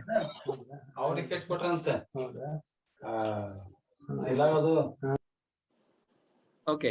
ಬೇರೆ ಯಾರು ಆಲೋಚನೆ ಏನಾದ್ರು ನಿಮ್ಮಲ್ಲಿ? ಬೋಧಕರೇ, ಹಾ, ಈಗ ಆದಾಮ ಮತ್ತು ಹವ್ವಳ ಪಾಪ ಮಾಡಿದ್ರು. ಅದು ಸೈತಾನ ಮೂಲಕವಾಗಿ ಅಂದ್ರೆ ಸರ್ಪದಲ್ಲಿ ಮೂಲಕವಾಗಿ ಮಾಡಿದ್ರು. ಈಗ ಆದಾಮನಿಗೂ ಮತ್ತು ಹವ್ವಳಿಗೂ ಯಾಕೆ ಶಿಕ್ಷೆ ಕೊಡ್ಬೇಕಾಗಿತ್ತು? ಕೊಡ್ಬಾರ್ದಾಗಿತ್ತು. ಯಾವಾಗ ಸರ್ಪಕ್ಕೆ ಯಾವಾಗ ಶಿಕ್ಷೆ ಯಾಕೆ ಕೊಟ್ಟನು ಅಂತಂದ್ರೆ ಆದಾಮ ಹವ್ವಳಿಗೆ ಯಾಕೆ ಶಿಕ್ಷೆ ಕೊಡ್ಬೇಕಾಗಿತ್ತು ಅಂದ್ರೆ ಪಾಪಕ್ಕೆ ಆಸ್ಪದ ಆಗ್ತಕ್ಕಂಥವ್ರು ಯಾರು ಉಪಯೋಗ ಆಗ್ತಾರೋ ಅವ್ರಿಗೂ. ಈಗ ಒಬ್ಬ ಅಪರಾಧಿ ಇದ್ದಾನಂತ ಇಟ್ಕೋರಿ, ಆ ಅಪರಾಧಿಯನ್ನ ಗೊತ್ತಿದ್ದು ಅವನಿಗೆ ನನಗೆ ಗೊತ್ತಿದೆ ಒಬ್ಬ ಅಪರಾಧಿ ಅನ್ನೋದಾಗಿ, ಆದ್ರ ಅವನಿಗೆ ನಾನು ಒಪ್ಪಿಸದೆ ಪೊಲೀಸ್ ಬಚ್ಚಿಟ್ಕೊಳ್ಳೋದು ಕೂಡ ಒಂದು ದೊಡ್ಡ ಅಪರಾಧನೆ. ಅದಕ್ಕೆ ಆ ಸೈತಾನನು ಬಹಳ ಚಾಣಕ್ಷತನ ಉಳ್ಳೋದಿತ್ತು. ಅದಕ್ಕೆ ಏನಿಲ್ಲ ಅಂದ್ರೆ ಕಿವಿ ಇಲ್ಲ ಏನ್ರಿ, ಹಾವಿಗೆ ಕಿವಿ ಇಲ್ಲ, ಅದ್ರದ್ದು ಸ್ನಾಯುಗಳು ಏನಿದೆಲ್ಲ ಕೆಳಗ ಪಕ್ಕೆ ಎಲುಬುಗಳು, ಅದು ಮನುಷ್ಯ ಬರ್ತಾ ಇದ್ದಾನ, ಪ್ರಾಣಿ ಬರ್ತಾ ಇದ್ದಾನ, ಪಕ್ಷಿ ಬರ್ತಾ ಇದ್ದಾನೆ ಅನ್ನೋದಾಗಿ ಸ್ನಾಯುಗಳು ಅದ್ರದಿಂದ ತಿಳ್ಕೊತದೆ. ಮತ್ತು ನಾಲ್ಗೆ ಹೊರಗ್ ಬಿಚ್ತಾ ಇರೋದ್ ಕಾರಣ ಏನು ಅಂತಂದ್ರೆ ವಾತಾವರಣವನ್ನು ಗೊತ್ತ ಹಿಡಿತದೆ ಕಣ್ಣಿದ್ರು ಕೂಡ. ಅಷ್ಟು ಆಕ್ಟಿವ್ ಆಗಿತ್ತು. ಅಷ್ಟು ಆಕ್ಟಿವ್ ಆಗಿದ್ರು ಕೂಡ ಸೈತಾನನು ಅದಕ್ಕೆ ಪ್ರವೇಶ ಮಾಡ್ತಕ್ಕಂತ ನೀವ್ ಹೇಳ್ದಂಗೆ ಕೊಡ್ತಿಲ್ಲ. ಹಾಗಾಗಿನೇ ಅದಕ್ಕೆ ಶಾಪ ಕೊಡ್ಬೇಕತ್ತ. ಒಂದು ಉದಾಹರಣೆ, ಒಬ್ಬನಿಗೆ ದೆವ್ ಬಡ್ಕೊಳದ ಅಂತ ಇಟ್ಕೊಳ್ರಿ, ದೆವ್ವಿಗೆ ಬೈಬೇಕು, ದೆವ್ವಿಗೆ ಹೊಡಿಬೇಕೋ ಏನ ಮನುಷ್ಯ ಹೊಡಿಬೇಕೋ? ಹೌದಲ್ಲ, ಮನುಷ್ಯನೊಳಗೆ ದೇವ್ ಸೇರಿ ಇರ್ತದೆ. ನಾವ್ ಯಾರ ಜೊತೆಲಿ ಮಾತಾಡ್ತಾ ಇರ್ತೇವೆ, ಆ ಮನುಷ್ಯ ಈಗ ನಿಮ್ಗೆ ದೇವ್ ಹಿಡ್ದ, ನನ್ಗೆ ದೇವ್ ಹಿಡ್ದ, ನೀವೇನು ಪ್ರೇಯರ್ನಲ್ಲಿ ಕೂತಾಗ ನನಗೇನ ನೀ ಯಾವಿದ್ದೋ, ಎಲ್ಲಿಂದ ಬಂದಿದ್ಯೋ, ಯಾರಿಗೆ ಕೇಳ್ತಾ ಇದ್ದೀರಿ? ನನ್ನ ಒಳಗಿದೆ ನೋಡೋದು. ಅದು ನಮ್ಮ ಪರೋಕ್ಷವಾಗಿ ನಾವೇನ್ ಮಾಡ್ತೇವೆ ಅಂದ್ರೆ ಮಾತಾಡ್ತಾ ಇರ್ತೇವೆ ನೋಡ. ಹಾಗೇನೆ ಆ ಸರ್ಪಕ ಪರೋಕ್ಷವಾಗಿ ಶಾಪ ಕೊಟ್ಟಿದ್ದಾನೆ ಏನ್ರಿ, ಪರೋಕ್ಷವಾಗಿ ಶಾಪ ಕೊಟ್ಟಿದ್ದಾನೆ. ಅದಕ್ಕೋಸ್ಕರ ತಪ್ಪಿಗಸ್ತರ ಆದ್ಮೇಲೆ ಅದು ಶಿಕ್ಷೆ ಅನುಭವಿಸ. ಈಗ ನಾವು ಪಾಪ ಮಾಡಿದಕ್ಕೋಸ್ಕರ ಪಾಪದ ಮಕ್ಕಳು ಹುಡ್ತಾ ಇದ್ದೇವಲ್ಲ, ನಾವು ಪಾಪನೇ ಮಾಡಿಲ್ಲ ಅನ್ಬೇಕು. ಯಾಕೆ? ಸೈತಾನ ಅದು ಮೋಸ ಮಾಡಿದ ನಮಗ ಅನ್ಬೇಕು ದೇವ್ರಿಗೆ. ನಾ ಮಾಡಿಲ್ಲ. ಯಾಕೆ? ಪೌಲ್ ಅದಕ್ಕೆ ಹೇಳ್ತಾನೆ ನೋಡಿ, ನಾನು ಏನ್ ಒಳ್ಳೇದ್ ಮಾಡ್ಬೇಕಂತೀನೋ ಆ ಒಳ್ಳೇದ್ ಮಾಡದೆ ಕೆಟ್ಟದನ್ನೇ ಮಾಡ್ತಾ ಇದ್ದೇನೆ. ಕೆಟ್ಟದ್ ಮಾಡೋನು ನಾನಲ್ಲ, ನನ್ನೊಳಗಿರವ ಪಾಪವು ಮಾಡ್ತಾ ಇದೆ. ಹೌದಾ? ಅದಕ್ಕೆ ದೇವರು ಪಾಪಿಯನ್ನು ಪ್ರೀತಿಸಿದಾನೆ, ಆದ್ರೆ ಪಾಪವನ್ನು ಹೇಸಿದಾನೆ. ಅದಕ್ಕೋಸ್ಕರ ಒಂದ್ಗಿಂದ ಬೆಳಕೆ ಆ ಸೈತಾನ ಅಂತಕ್ಕ ಸರ್ಪಕ್ಕೆ ಶಾಪ ಕೊಟ್ಟಿದ್ದಾನೆ. ಅಂದ್ರೆ ಇವತ್ತು ಸೈತಾನ ಅಂತಕ್ಕಂಥ ಸರ್ಪ ಅನ್ನತಕ್ಕಂಥ ಈಗೇನ್ ಕಾಣ್ತಾವಲ್ಲ ಅವೆಲ್ಲ ನಾಶ ಹೋಗ್ಬೇಕಾಗಿತ್ತು. ಅದು ಪರೋಕ್ಷವಾಗಿ ಕೊಟ್ಟಿದ್ದಾನೆ. ಅಕಸ್ಮಾತ್ ಹಾಗೆ ಕೊಟ್ಟಿದ್ದಿರ್ದಾರ ಸರ್ಪದ ಜಾತಿ ಅನ್ನೋದೇ ಇರ್ತಿದಿಲ್ಲ ಭೂಮಿ ಮೇಲೆ. ಏನಂತೀರಪ್ಪ ಅಷ್ಟ್ರೆ? ಅದು ಪರೋಕ್ಷವಾಗಿ ಕೊಟ್ಟಿದ್ದಿದೆ. ನಾವಂತೇವಿ ಅದಕ್ಕೆ ಶಾಪ ಕೊಟ್ಟನಂತ ಅಷ್ಟೇ. ಜೈಕ್ರಿಸ್ ಸರ್. ಹಾ ಬದುಕ್ರೆ ಜೈಕ್ರಿಸ್. ಈಗ ಒಬ್ಬ ಬಸ್ ಡ್ರೈವರ್ ಆಕ್ಸಿಡೆಂಟ್ ಮಾಡಿರ್ತಾನೆ, ಆ ಡ್ರೈವರ್ ಮಿಸ್ಟೇಕ್ ನಿಂದ ಅದ ಆಗಿರ್ತದ, ಆದ್ರೆ ಬಸ್ಸಿನ ಒಯ್ದು ಸ್ಟೇಷನ್ ಹೋಯ್ತಾರ, ಗೊತ್ತ ನಿಮ್ಗೆ? ಹಾಗೆ ಸೈತಾನ ಅದನ್ನ ಉಪಯೋಗಿಸ್ಕೊಡೋದಕ್ಕೋಸ್ಕರ ಅದನ್ನು ಸಹ ಶಾಪಗ್ರಸ್ತ ಆಯ್ತು. ದೇವ್ರು ಅದಕ್ಕೆ ಶಾಪ ಕೊಟ್ಟನು. ಅದೇ ಅದ್ರ ಬಗ್ಗೆ ನಾವು ಹೇಳುದು ಪಾಸ್ಟರ್ ಶಿವರಾಜ್ ಅಂತ ಅವ್ರು ಸಹ ಅದನ್ನೇ ಬಸ್ಸಿಗೆ ತಗೊಂಡ್ ಹೋಗ್ತಾರ ಸ್ಟೇಷನ್ಗೆ. ನಾನು ಆ ಒಂದು ಉದಾಹರಣೆಯನ್ನು ಕೊಟ್ಟೆ ನಿಮ್ಗೆ. ಬಸ್ಸಿಗೆ ಯಾಕೆ ಹೋಗ್ಬೇಕು? ಡ್ರೈವರ್ ಮಿಸ್ಟೇಕ್ ನಿಂದ ಆಗಿರ್ತಾರೆ ಆಕ್ಸಿಡೆಂಟ್. ಪಾಸ್ಟ್ರೆ, ಒಂದ್ ವೇಳೆ ಸೈತಾನಿಗೆ ಪನಿಷ್ಮೆಂಟ್ ಕೊಟ್ಟಿಲ್ಲ ಅಂದಿದ್ರೆ ಈ ಭೂಮಿ ಮೇಲೆ ಜನಗಳೇ ಇರ್ತಾ ಇರ್ಲಿಲ್ಲ. ಯಾಕೆ ಅಂತೀರಾ? ಅದು ಉಪಯೋಗಿಸ್ಕೊಂಡಿದ್ರಿಂದ ಅದ್ರ ಮೇಲೆ ಶಾಪ ದೇವ್ರು ಆರ್ತಾ ಇತ್ತು. ಅದು ಆರದು, ಕಚ್ಬಿಟ್ಟು ಆರ್ಬಿಡೋದು ಬೇರೆ ಕಡೆ. ಈಗ ಕಚ್ಚಿದ್ರೂ ಹೋಗ್ತಾ ಇರುತ್ತೆ, ಅದನ್ನ ಹಿಡಿದು ಹೊಡಿಬೋದು. ಆರಕ್ಕೆ ಹೋಗ್ತಾ ಇದ್ರೆ ಎಷ್ಟ್ ಜನನ ಸಾಯಿಸ್ತದ ಅದು, ಎಲ್ಲರನ್ನೂ ಇದ್ ಮಾಡ್ಬಿಡೋದು. ಆ ಇದ್ರಿಂದ ಮೋಸ್ಟ್ಲಿ ಅದಕ್ಕೆ ಪನಿಷ್ಮೆಂಟ್ ಕೊಟ್ಟಿ ಈ ಒಂದು ಕಾರಣ, ಈ ಕಾರಣ ಇರ್ಬೋದು ಹಿಂಗೆ. ಹೇಳಿ ಮಾತಾಡಿ. ಅದು ದೇವರ ವಾಕ್ಯ ಹೇಳುತ್ತದೆ, ಅದು ಬುದ್ಧಿಜೀವಿ ಎಂಬುದಾಗಿ, ಅದಕ್ಕೆ ಬುದ್ಧಿ ಇತ್ತು ಎಂಬುದಾಗಿ ಹೇಳುತ್ತದೆ. ಈ ಯಾವ ರೀತಿ ಪ್ರಾಣಿಗಳಿಂದ ಸರ್ಪ ಯುಕ್ತವಾಗಿತ್ತು ಅಂತ ಹೇಳ್ತಾರೆ, ಬುದ್ಧಿಜೀವಿ ಅಲ್ವಾ? ಸೊ ಯಾವ ರೀತಿಯಾಗಿ ಆ ಹಾವಿನ ಒಳಗಡೆ ಈತನು ಹೋಗಿ ಹವಳನ್ನೇ ವಂಚನೆ ಮಾಡ್ತಾನೋ ಹಾಗೆ ಇದಕ್ಕೂ ವಂಚನೆ ಮಾಡ್ದ, ಹಾವಿಗೂ ವಂಚನೆ ಮಾಡ್ದ. ಬುದ್ಧಿ ಇತ್ತು ಅದಕ್ಕೆ ಬುದ್ಧಿ ಇತ್ತು. ಅದಕ್ಕೋಸ್ಕರವೇ ಆ ಬುದ್ಧಿ ಇದ್ದಿದ್ದಕ್ಕೋಸ್ಕರ ಸತ್ಯವೇದ ಪದೇ ಪದೇ ಯುಕ್ತಿ ಉಳ್ಳದು ಅಂತ ಹೇಳ್ತದೆ. ಯಾಕೆ ಹೇಳ್ತದೆ ಅಂದ್ರೆ ಅದು ಬುದ್ಧಿ ಇತ್ತು, ಅದು ತಪ್ಪಿಸ್ಕೊಳ್ಬಹುದಾಗಿತ್ತದು, ಬೇಡಪ್ಪ ಅಂತ ಹೇಳ್ಬೋದಾಗಿತ್ತು, ಅದಕ್ಕೆ ಒಪ್ಪಿಸ್ಕೊಡ್ತದು, ಸೈತಾನಿಗೆ ಒಪ್ಪಿಸ್ಕೊಡ್ತು. ಅದಕ್ಕೋಸ್ಕರ ಶಾಪ ಬಂತದಕ್ಕೆ. ಬೇರೆ ಯಾವುದಕ್ಕೂ ಈ ಬುದ್ಧಿ ಅಂತ ಪ್ರಾಣಿಗಳು ಬುದ್ಧಿ ಅಂತ ಕೊಟ್ಟಿಲ್ಲ, ಬುದ್ಧಿಜೀವಿಗಳನ್ನ ಕೊಟ್ಟಿಲ್ಲ. ಬಟ್ ಇದಕ್ ಮಾತ್ರ ಸತ್ಯವೇದ ಹೇಳ್ತದೆ ಬುದ್ಧಿಜೀವಿ ಅಂತ ಹೇಳ್ತದೆ. ಓಕೆ, ಸರಿ ಅಂತ್ರ? ಖಂಡಿತ, ಯಾಕಂದ್ರೆ ಇದು ಕಾರಣ ಇರ್ಬೋದು. ಹೌದು, ಇದು ಪಾಸ್ಟರ್ ಅಮಿತ್ ಅವ್ರ ಜಯಕೃಷ್ರಿ ಸಾಬ್ರೆ. ಇಲ್ಲ, ನೀವು ಇಲ್ಲಿ ಮಾತಾಡಿ ನೇರವಾಗಿ, ಈ ಕಡೆ ಇಲ್ಲಿ ಇಲ್ಲಿ. ಇದು ಏನ್ LNG ಒಟ್ಟು ಸ್ಟೇಟ್ಮೆಂಟ್ ಅಥವಾ ನಿಮ್ ಸ್ವಂತ ಸ್ಟೇಟ್ಮೆಂಟ್ ಅಂತ? ನಂದು ಸ್ವಂತವಾಗಿನೇ ಹೇಳ್ತಿದ್ದೇನೆ ಅಷ್ಟೇ. ಒಂದು ಆಲೋಚನೆ, ಹೀಗೆ ಒಂದು ಇಮ್ಯಾಜಿನೇಷನ್ ಈ ತರ ಇರಬಹುದು ಅನ್ನುವಂಥದ್ದನ್ನ. LNG ಒಟ್ಟರು ಏನ್ ಹೇಳಿಲ್ಲ ಇದ್ರ ಬಗ್ಗೆ? ಅದ್ರ ಬಗ್ಗೆ ಹೇಳಿಲ್ಲ ಅವ್ರು ಅಷ್ಟೇ, ಅದ್ರ ಬಗ್ಗೆ ಹೇಳಿಲ್ಲ. ಅದ್ರ ಒಳಗಡೆ ಹೋದನಂತ ಹೇಳ್ತಾರೆ ಚಾಪ್ಟರ್ 3 ಜಯಸುದಾಸ್ ಅವ್ರೆ. ಸೊ ಇದ್ರ ಬಗ್ಗೆ ನಿಮ್ಗೇನಾದ್ರು ಅದ್ರ ಬಗ್ಗೆ ಏನಾದ್ರು ಓದಿದ್ದೀರಾ? ಈಸಿ ವೈಟ್ ಬುಕ್ಸ್ ಅಲ್ಲಿ ಏನಾದ್ರು ಇದ್ರ ಬಗ್ಗೆ ನಿಮ್ಗೆ ಗೊತ್ತಿದ್ರೆ ಹೇಳಿ. ಅನೇಕ ಅವರವರ ಒಂದು ವೈಯಕ್ತಿಕವಾಗಿ ನಾನು ಹೇಳ್ದೆ ಈಗ ಕೆಲವು ವಿಚಾರಗಳನ್ನ. ಸೊ ಅದನ್ನ ನಾನು ಹೇಳ್ದೆ, ನಾನು ಇದು ಸತ್ಯವೇದದಲ್ಲಿ ಬರ್ದಿಲ್ಲ ಅಥವಾ ಯಾರು ಹೇಳಿದ್ರೆ ಈ ತರ ಒಂದು ಇಮ್ಯಾಜಿನೇಷನ್ ಇರ್ಬೋದು ಅನ್ನುವಂಥದ್ದು. ಸೊ ಅವ್ರವ್ರ ಅನಿಸಿಕೆಗಳನ್ನ ಹೇಳ್ತಾ ಇದ್ದಾರೆ ವಿನಃ ಅದು ಈಸಿ ವೈಟ್ ಅವರು ಬರ್ದ್ರಾ ನೀವು ಅಲ್ಲಿ ಓದಿದ್ರಾ ಅನ್ನುವಂತ ಆಲೋಚನೆ ನಮ್ಗೆ ಅದು ಬೇಡ. ನೋಡಿ, ಸತ್ಯವೇದದಲ್ಲಿ ಇನ್ನೂ ಅನೇಕ ವಿಷಯಗಳು ಬರೆಯಲ್ಪಡಬೇಕು, ಅದು ಬರ್ದಿಲ್ಲ. ಲೋಕ ಡಿಸೈಡ್ ಹೋಗಿದ್ದ ಸತ್ಯವೇದ ಹೇಳ್ತದೆ ಕೆಲವೊಂದು ವಿಷಯಗಳು ದೇವ್ರ ಮರ್ಮವಾಗಿ ಇಟ್ಕೊಂಡಿದ್ದಾನೆ. ಸೊ ಅದನ್ನ ನಮ್ಮ ರಕ್ಷಣೆ ಏನ್ ಬೇಕೋ ಅದು ಕೊಟ್ಟಿದ್ದಾನೆ. ಅದಕ್ಕೋಸ್ಕರವೇ ಸೊ ಅದನ್ನು ಬಹುಶಃ ಒಪ್ಪಿಸ್ಕೊಟ್ಟಿರ್ಬೇಕು. ಯಾವ್ದು ಬುದ್ಧಿಜೀವಿ ಆಗಿರ್ತಕ್ಕಂಥ ಸೈತಾನ ಒಪ್ಪಿಸ್ಕೊಟ್ಟು, ನನ್ನ ಅನಿಸಿಕೆ ಅಷ್ಟೇ, ಒಪ್ಪಿಸ್ಕೊಟ್ಟಿರ್ಬೋದು. ಅದಕ್ಕೆ ದೇವ್ರ ಶಾಪ ಕೊಟ್ಟ. ನೀ ಬುದ್ಧಿಜೀವಿ ಆಗಿದಪ್ಪ, ನಿನ್ ಗೊತ್ತಿತ್ತಲ್ವಾ, ಸೊ ಇದು ನೀನು ಒಪ್ಪಿಸ್ಕೊಡ್ಬಾರ್ದಾಗಿತ್ತ ಅಂತ ಸೊ ಶಾಪ ಕೊಟ್ಟಿರ್ಬೋದು ಅಂತ ನನ್ನ ಅನಿಸಿಕೆ ಅಷ್ಟೇ. ಜಸ್ಟ್ ಒಂದು ಹೇಳಿಕೆ. ಪಾಸ್ಟರ್ ಇನ್ನೊಂದು ಏನಪ್ಪಾ ಅಂತಂದ್ರೆ 3 ಜನನು ತಪ್ಪು ಮಾಡಿದ್ರು. ಆದಾಮನು ಸಹ ತಪ್ಪು ಮಾಡ್ದ, ಅವಳು ಸಹ ತಪ್ಪು ಮಾಡಿದ್ಲು, ಸರ್ಪನು ಸಹ ತಪ್ಪು ಮಾಡಿದ್ರು. ಅವರು ಸೈತಾನನ ಕ್ರಿಯೆಗಳಿಗೆ ತಮ್ಮನ್ನು ತಾವು ಒಪ್ಪಿಸ್ಕೊಟ್ರು. ಸೈತಾನ ಅವರ ಮೂಲಕವಾಗಿ ಪಾಪವನ್ನ ಮಾಡೋದಕ್ಕೆ ಅವರು ಒಪ್ಪಿಸ್ಕೊಟ್ರು. ಈ ಒಂದು ಕಾರಣದಿಂದ ಪ್ರತಿಯೊಬ್ರು ಯಾರು ಸೈತಾನನ ಶೋಧನೆಗೆ ಒಳಗಾಗಿದ್ರೋ ಪ್ರತಿಯೊಬ್ರಿಗೂ ದೇವರು ಶಿಕ್ಷೆ ಕೊಡೋದನ್ನ ಅಲ್ಲಿ ನಾವು ನೋಡ್ತೀವಿ. ಯಾಕೆ ಅಂದ್ರೆ ಮುಂದೆ ಆತನ ಸೈತಾನನ ಶೋಧನೆಗೆ ಯಾರು ಒಳಪಡ್ತಾರೆ ಅವರಿಗೆ ಇಂತಹ ಶಿಕ್ಷೆ ಖಂಡಿತ ಎಂಬುದಾಗಿ ದೇವರು. ಅದಕ್ಕೋಸ್ಕರವಾಗಿ ಯಾರ್ಯಾರು ಆ ಸೈತಾನನ ಶೋಧನೆಗೆ ಒಳಪಟ್ರು ಅವ್ರ 3 ಜನನು ಸಹ ಅವರು ಶಾಪಕ್ಕೆ ಒಳಗಾಗೋದನ್ನ ನಾವು ನೋಡ್ತೀವಿ ಪಾಸ್ಟ್ರೆ. ಅದಕ್ಕೋಸ್ಕರವಾಗಿನೇ ಕೊಲೆ ಮಾಡಿದವ್ರಿಗಿಂತ ಯಾರು ಕೊಲೆ ಮಾಡ್ಸಿದ್ರು ಅಂದವ್ರಿಗೆ ಹೆಚ್ಚಿನ ಶಿಕ್ಷೆ ಇರ್ತೈತಿ. ಹಾಗಾಗಿ ಸರ್ಪದ ಮೂಲಕವಾಗಿ ಆತನ ಸೈತಾನನನ್ನ ಬುದ್ಧಿ ಬಡಿಬೇಕಾಗಿತ್ತು ದೇವರು. ಹಾಗಾಗಿ ಯಾರು ಆತನ ಶೋಧನೆಗೆ ಒಳಗಾಗ್ತಾ ಇದ್ರು ಅವರಿಗೆ ಆ ಒಂದು ಶಿಕ್ಷೆಯನ್ನು ದೇವರು ಕೊಡೋದನ್ನ ನಾವು ನೋಡ್ತೀವಿ. ಇದು ನನ್ನ ಒಂದು ಅನಿಸಿಕೆ ಪಾಸ್ಟ್. ಈಗ ಇರಬಹುದು ಅಂತ. Yes, Pastor. I too agree with this. Because you know that serpent could have avoided that. ಯಾವಾಗ ಸೈತಾನ ಅದ್ರಲ್ಲಿ ಹೋಗಿ ಅದಕ್ಕೆ ಮೋಸ ಮಾಡ್ಲಿಕ್ಕೆ ಪ್ರಯತ್ನ ಮಾಡಿದ್ ಹೇಳಿತು, ಅವಾಗ ಸರ್ಪ ಅವಾಯ್ಡ್ ಮಾಡಬಹುದಾಗಿತ್ತು. ಅದನ್ನೇ ಪಾಸ್ಟ್ ಅಮಿತ್ ಅವರು ಹೇಳಿದ್ದು, ಅದನ್ನೇ ಹೇಳಿದ್ದು. It could have avoided, but it did not. ಯಾಕಂದ್ರೆ ಅವ್ರು ಹೇಳ್ದಂಗೆ ನೀವು ಬೈಬಲ್ ಅಲ್ಲಿ ಇಟ್ ವಾಸ್ ವೆರಿ ಬಹಳ ಚುರುಕಾಗಿ ಇದ್ದಿದ್ದು ಪ್ರಾಣಿ ಅದು. So when it had so much of knowledge, it could have avoided that. ಈ ಸ್ಟೇಟ್ಮೆಂಟ್ ಅದು ಮೋಸ ಮಾಡೋದನ್ನ ಅವಾಯ್ಡ್ ಮಾಡ್ಬೋದಾಗಿತ್ತು. ಬಟ್ ಮೇಡಮ್ ಹೇಳ್ದಂಗೆ, ಪಾಸ್ಟ್ ಹೇಳಿದಂಗೆ ಅದೇನ್ ಮಾಡ್ಲಿಲ್ಲ. ಸೊ ಅದು ಮೋಸ ಹೋಯ್ತು. ಅಂಡ್ ದೆನ್ ಅದಕ್ಕಾಗಿ ಶಾಪ ಬಂತ ಅನ್ಸುತ್ತೆ 3 ಮಂದಿಗೆ, ಸರ್ಪು, ಆಮೇಲೆ ಹವಳಗು ಮತ್ತೆ ಆದಾಮನ್ಗೆ. Exactly. I do agree with this. Thank you. ಈಗ ತಂದೆ ತಾಯಿ ಮಾಡಿದಂತ ಪಾಪದಿಂದ ಮಕ್ಕಳು ಶಾಪ ಬರ್ತದೆ. ಅದರಿಂದ ಅದಕ್ಕೂ ಶಾಪ ಒಬ್ಬರು ಮಾತಾಡಿ.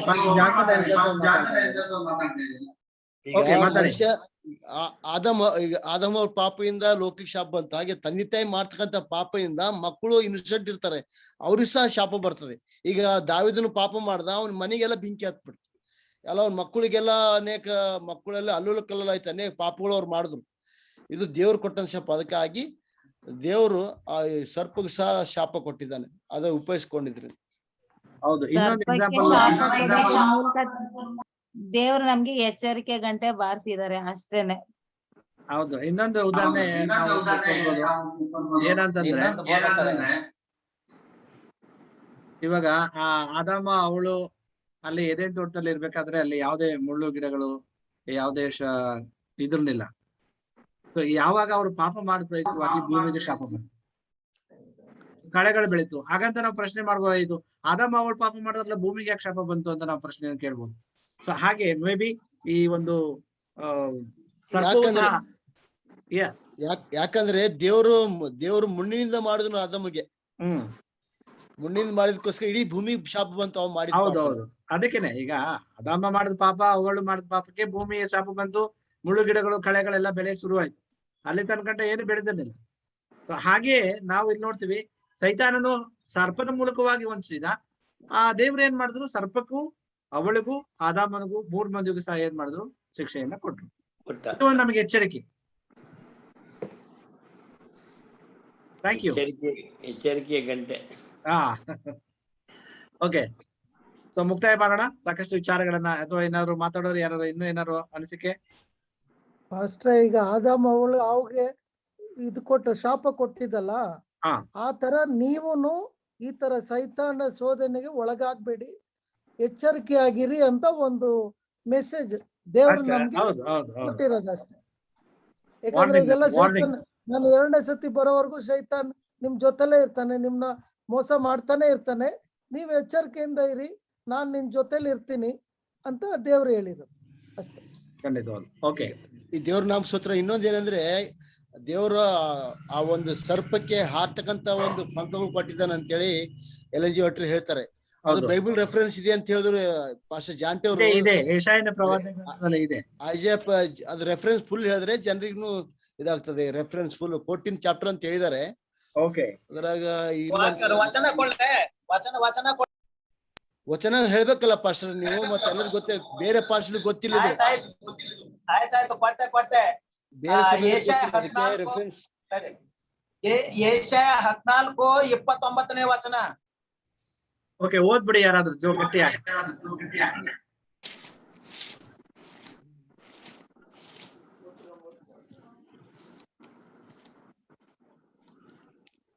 ಎಲ್ಲಾ ಫಿಲಿಷ್ಟಿಯರೇ, ನಿಮ್ಮನ್ನು ಹೊಡೆದ ಕೋಲು ಮುರಿದು ಹೋಯಿತೆಂದು ಉಲ್ಲಾಸಗೊಳ್ಳದಿರಿ. ಹಾವಿನ ಬೀಜದಿಂದ ಮಹಾ ನಾಗ ಉಂಟಾಗುವುದು, ಆ ಬೀಜದ ಸಂತತಿಯು ಹಾರುವ ಅಗ್ನಿಮಯ ಸರ್ಪವೇ. ಕರೆಕ್ಟ್. ಓಕೆ, ಹಾರುವ ಅಗ್ನಿಮಯ ಸರ್ಪವೇ ಅಂತ ಇದೆ.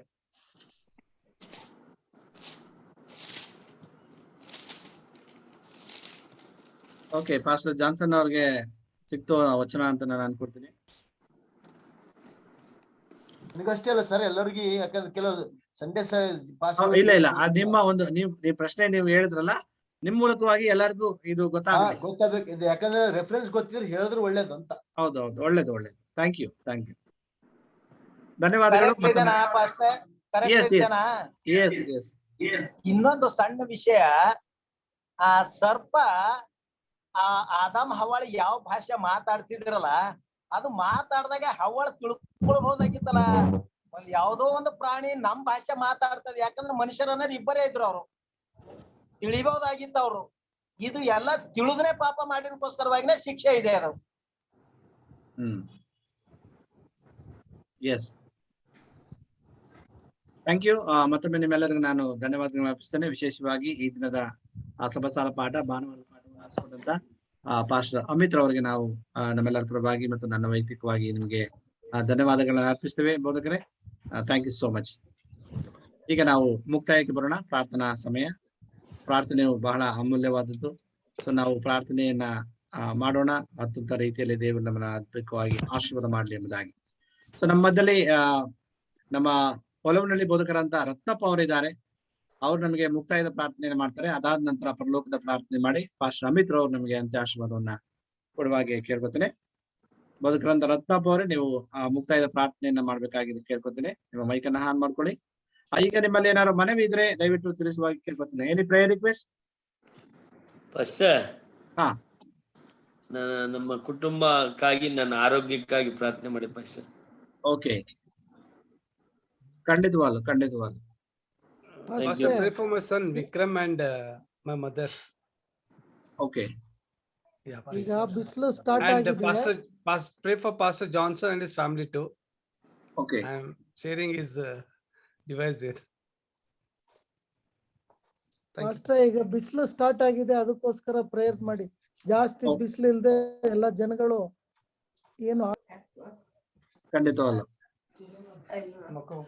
ಬಿಸಿಲಿನ ಬೇಗೆಯಿಂದ ಅನೇಕರು ಬಳಲ್ತಾ ಇದ್ದಾರೆ. ತುಂಬಾ ಇನ್ನು ಬಾಂಬೆದಲ್ಲಿ ಜಾಸ್ತಿ ಆಗ್ತಾ ಇದೆ. 42 ಸೆಲ್ಸಿಯಸ್ ಇದೆ ಅಂತ ಬಾಂಬೆದಲ್ಲಿ. ಸೊ ಪೂನಾದಲ್ಲಿ ಇವಾಗ 32 ಇರೋದ್ರಿಂದ ಸ್ವಲ್ಪ ಇದನ್ನೇ ಸಿಕ್ಕಾಪಟ್ಟೆ ಬಿಸಿಲು, ಬೇಸಿಗೆ. ಪ್ರಾರ್ಥನೆ ಮಾಡೋಣ ಅದಕ್ಕೋಸ್ಕರವಾಗಿ.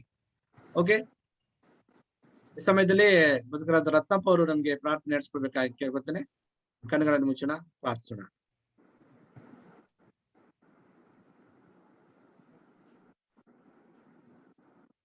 ರತ್ನಪ್ಪ ಅವರು ಇದ್ದೀರಲ್ಲ? ಕೇಳಿಸ್ತಾ ಇದೆಯಾ? ಹಾ, ಪ್ರಾರ್ಥನೆ ಮಾಡಿ. ಪ್ರಾರ್ಥನೆ ಮಾಡೋಣ. ಪರಲೋಕದಲ್ಲಿರುವಂತ ತಂದೆಯ ದೇವರೇ, ನಿಮ್ಮ ನಾಮಕ್ಕೆ ಸ್ತೋತ್ರ. ನಿಮ್ಮ ಕೃಪೆ ಆಶೀರ್ವಾದದಿಂದ ನಮ್ಮನ್ನು ಕಳೆದ ಸಮಯವೆಲ್ಲ ಸುರಕ್ಷಿತವಾಗಿ ಕಾಯ್ದು ಕಾಪಾಡಿ ಇಲ್ಲಿವರೆಗೂ ನಡೆಸಿದ್ದೀರಿ. ಈ ಒಂದು ಸಮಯದಲ್ಲಿ ಆಧ್ಯಾತ್ಮಿಕ ವಿಚಾರಗಳನ್ನು ಅಧ್ಯಯನ ಮಾಡುವುದರ ಮುಖಾಂತರ ಆಧ್ಯಾತ್ಮಿಕ ಬಲವನ್ನು ಹೊಂದಿಕೊಳ್ಳುವಂತೆ ನಮಗೆ ಸಹಾಯ ಮಾಡಿದ್ದಕ್ಕಾಗಿ, ಒಂದು ಅವಕಾಶವನ್ನು ಒದಗಿಸಿಕೊಟ್ಟದಕ್ಕಾಗಿ ಸ್ತೋತ್ರ. ತಂದೆಯ ದೇವರೇ, ಈ ಸರ್ಪವು ಮೋಸಗೊಳಿಸುವಂತ, ವಂಚಿಸುವಂತ ಒಂದು ಸರ್ಪವಾಗಿದ್ದು, ವಂಚಿಸುವ ಗುಣವುಳ್ಳದ್ದಾಗಿದ್ದು, ಪರಲೋಕದಲ್ಲಿರುವಂತ ಪರಿಶುದ್ಧ ದೇವದೂತರನ್ನೇ ವಂಚಿಸಿದಂತ ಈ ಸರ್ಪ ಮನುಷ್ಯರಾದ ನಮ್ಮನ್ನು ವಂಚಿಸಲು ಅನೇಕ ರೀತಿಯಾದಂತಹ ಸಾಧನಗಳನ್ನು ಅದು ಉಪಯೋಗಿಸಿಕೊಳ್ಳುತ್ತದೆ. ಆದ್ರಿಂದ ಅದರ ಬಲೆಗೆ ನಾವು ಒಳಗಾಗದಂತೆ ಎಚ್ಚರಿಕೆಯಿಂದಿರುವಂತೆ ಕ್ರಿಸ್ತನಲ್ಲಿದ್ದು ಎಲ್ಲವನ್ನು ಮಾಡುವುದಕ್ಕೆ ಶಕ್ತರಾಗಿರುವಾಗ ಕಾರ್ಯ ಮಾಡಿ. ಈ ಒಂದು ಸಮಯದಲ್ಲಿ ಪ್ರಾರ್ಥನೆ ಬೇಡ್ತಾ ಇದ್ದೇವೆ ತಂದೆಯ ದೇವರೇ. ಯೇಸು ಕ್ರಿಸ್ತನ ಹೆಸರಿನ ನಂಬಿಕೆಯಿಂದಾಗಿ ನಿಮ್ಮ ಮಕ್ಕಳು ನೀಡಿರ್ತಕ್ಕಂಥ ಪ್ರಾರ್ಥನೆಗಳಿಗೆ ನಾವು ಆ ಮನೆಯೊಳಗೆ ಬೇಡ್ತಾ ಇದ್ದೇವೆ. ನಿಮ್ಮ ಕೃಪೆ ಆಶೀರ್ವಾದದಿಂದ ಈ ಮನೆಗಳನ್ನು ಆಲಿಸಿ ಉತ್ತರವನ್ನು ದಯಪಾಲಿಸಿರಿ. ವೆಂಕಟಲಕ್ಷ್ಮಿ ಅವರ ಆರೋಗ್ಯಕ್ಕಾಗಿ, AT ರವಿ ಅವರ ತಾಯಿಯ ಆರೋಗ್ಯಕ್ಕಾಗಿ ಮತ್ತು ಸುಂದರ್ ರಾಜ್ ಅವರ ಆರೋಗ್ಯಕ್ಕಾಗಿ, ರವಿ ಅವರು ಬಳ್ಳಾರಿಯ ಎಂದಿರುವಂತಹ ಅವರಿಗೆ ಆರ್ಥಿಕ ಸಮಸ್ಯೆಯಿಂದ ಅವರು ಹೋರಾಡ್ತಾ ಇದ್ದಾರೆ, ನಳ್ತಾ ಇದ್ದಾರೆ. ತಂದೆಯ ದೇವರೇ, ನಿಮಗೆ ಅವರಿಗೆ ಸಹಾಯ ದಯಪಾಲಿಸಿ ಅದರಿಂದ ಹೊರಬರುವಂತೆ ಸಹಾಯ ಮಾಡಿ. ಅದೇ ರೀತಿಯಲ್ಲಿ ಲಹರಿ ಅವರ ಕುಟುಂಬಕ್ಕಾಗಿ ದೇವರೇ, ಮತ್ತು ಸುಜಾತ ಅವರ ಕುಟುಂಬಕ್ಕಾಗಿ, ವಿಕ್ರಮ್ ಮತ್ತು ಮಲ್ಲವ್ವ ಅವರ ಆರೋಗ್ಯಕ್ಕಾಗಿ, ಸೈನಿ ಅವರ ವಿದ್ಯಾಭ್ಯಾಸಕ್ಕಾಗಿ, ಮಹಾದೇವಯ್ಯ ಅವರ ಆರೋಗ್ಯಕ್ಕಾಗಿ ಮತ್ತು ಮಲ್ಲವ್ವ ಅವರ ಆರೋಗ್ಯಕ್ಕಾಗಿ, SLC ಮತ್ತು PUC ಪರೀಕ್ಷೆಗಳನ್ನು ಬರೆಯುವಂತ ಎಲ್ಲಾ ವಿದ್ಯಾರ್ಥಿಗಳಿಗಾಗಿ, ವಿದ್ಯಾರ್ಥಿನಿಯರಿಗಾಗಿ ನಾವು ಬೇಡ್ತಾ ಇದ್ದೇವೆ. ಯೇಸು ಕ್ರಿಸ್ತನಲ್ಲಿ ಎಲ್ಲಾ ಸಿರಿ ಸಂಪತ್ತು ಜ್ಞಾನವು ಅಡಕವಾಗಿದೆ. ಅದರಿಂದ ದೇವರೇ, ನಿಮ್ಮ ಭಯವೇ ಜ್ಞಾನಕ್ಕೆ ಮೂಲವಾಗಿದೆ. ಈ ಮಕ್ಕಳಿಗೆ ಬೇಕಾದ ವಿದ್ಯಾಭ್ಯಾಸದಲ್ಲಿನ ಜ್ಞಾನವನ್ನು ಅರ್ಥ ಮಾಡಿಕೊಳ್ಳುವಂತ ಜ್ಞಾನವನ್ನು ದಯಪಾಲಿಸಿ ನಡೆಸಿ ನಿಮಗೆ ಸಾಕ್ಷಿಯಾಗಿ ಜೀವಿಸುವಂತೆ ಸಹಾಯ ಮಾಡಿ. ಈ ಒಂದು ಇನ್ನೂ ಬೇಡಿ ಬಿಟ್ಟಿರುವಂತ ಪ್ರತಿಯೊಂದು ಪ್ರಾರ್ಥನಾ ಮನವಿಯನ್ನು ಕುರಿತು ನಿಮ್ಮ ದೇಶ ನೆರವೇರಿಸಿರುವುದಾಗಿ ನಮ್ಮ ಪ್ರಾರ್ಥನೆಯನ್ನು ಕೇಳಿದ್ದಕ್ಕಾಗಿ ಸ್ತೋತ್ರ ಸಲ್ಲಿಸುತ್ತಾ ಯೇಸುವಿನ ನಾಮದಲ್ಲಿ ಈ ಪ್ರಾರ್ಥನೆಯನ್ನು ಸಮರ್ಪಿಸಿ ಬೇಡುತ್ತೇವೆ ತಂದೆ. ಆಮೆನ್. ಪರಲೋಕ ನಮ್ಮ ತಂದೆಯೇ, ನನ್ನ ನಾಮವು ಪರಿಶುದ್ಧ ಎನಿಸಲ್ಪಡಲಿ, ನಿಮ್ಮ ರಾಜ್ಯವು ಬರಲಿ, ನಿಮ್ಮ ಚಿತ್ತವು ಪರಲೋಕದಲ್ಲಿ ನೆರವೇರುವ ಪ್ರಕಾರ ಭೂಲೋಕದಲ್ಲಿ ನೆರವೇರಲಿ. ನಮ್ಮ ಅನುದಿನದ ಆಹಾರವನ್ನು ಇವತ್ತು ದಯಪಾಲಿಸು. ನಮಗೆ ತಪ್ಪು ಮಾಡಿದವರು ನಮಗೆ ಕ್ಷಮಿಸುವಂತೆ ನಮ್ಮ ತಪ್ಪುಗಳನ್ನ ಕ್ಷಮಿಸು. ನಮ್ಮನ್ನು ಶೋಧನೆಗೆ ಸೇರಿಸದೆ ಕೇಡಿಂದ ತಪ್ಪಿಸು. ಯಾಕೆಂದರೆ ರಾಜ್ಯವು ಬಲವು ಮಹಿಮೆಯು ಸದಾಕಾಲ ನಿನ್ನವೇ ಸ್ವಾಮಿ. ಆಮೆನ್.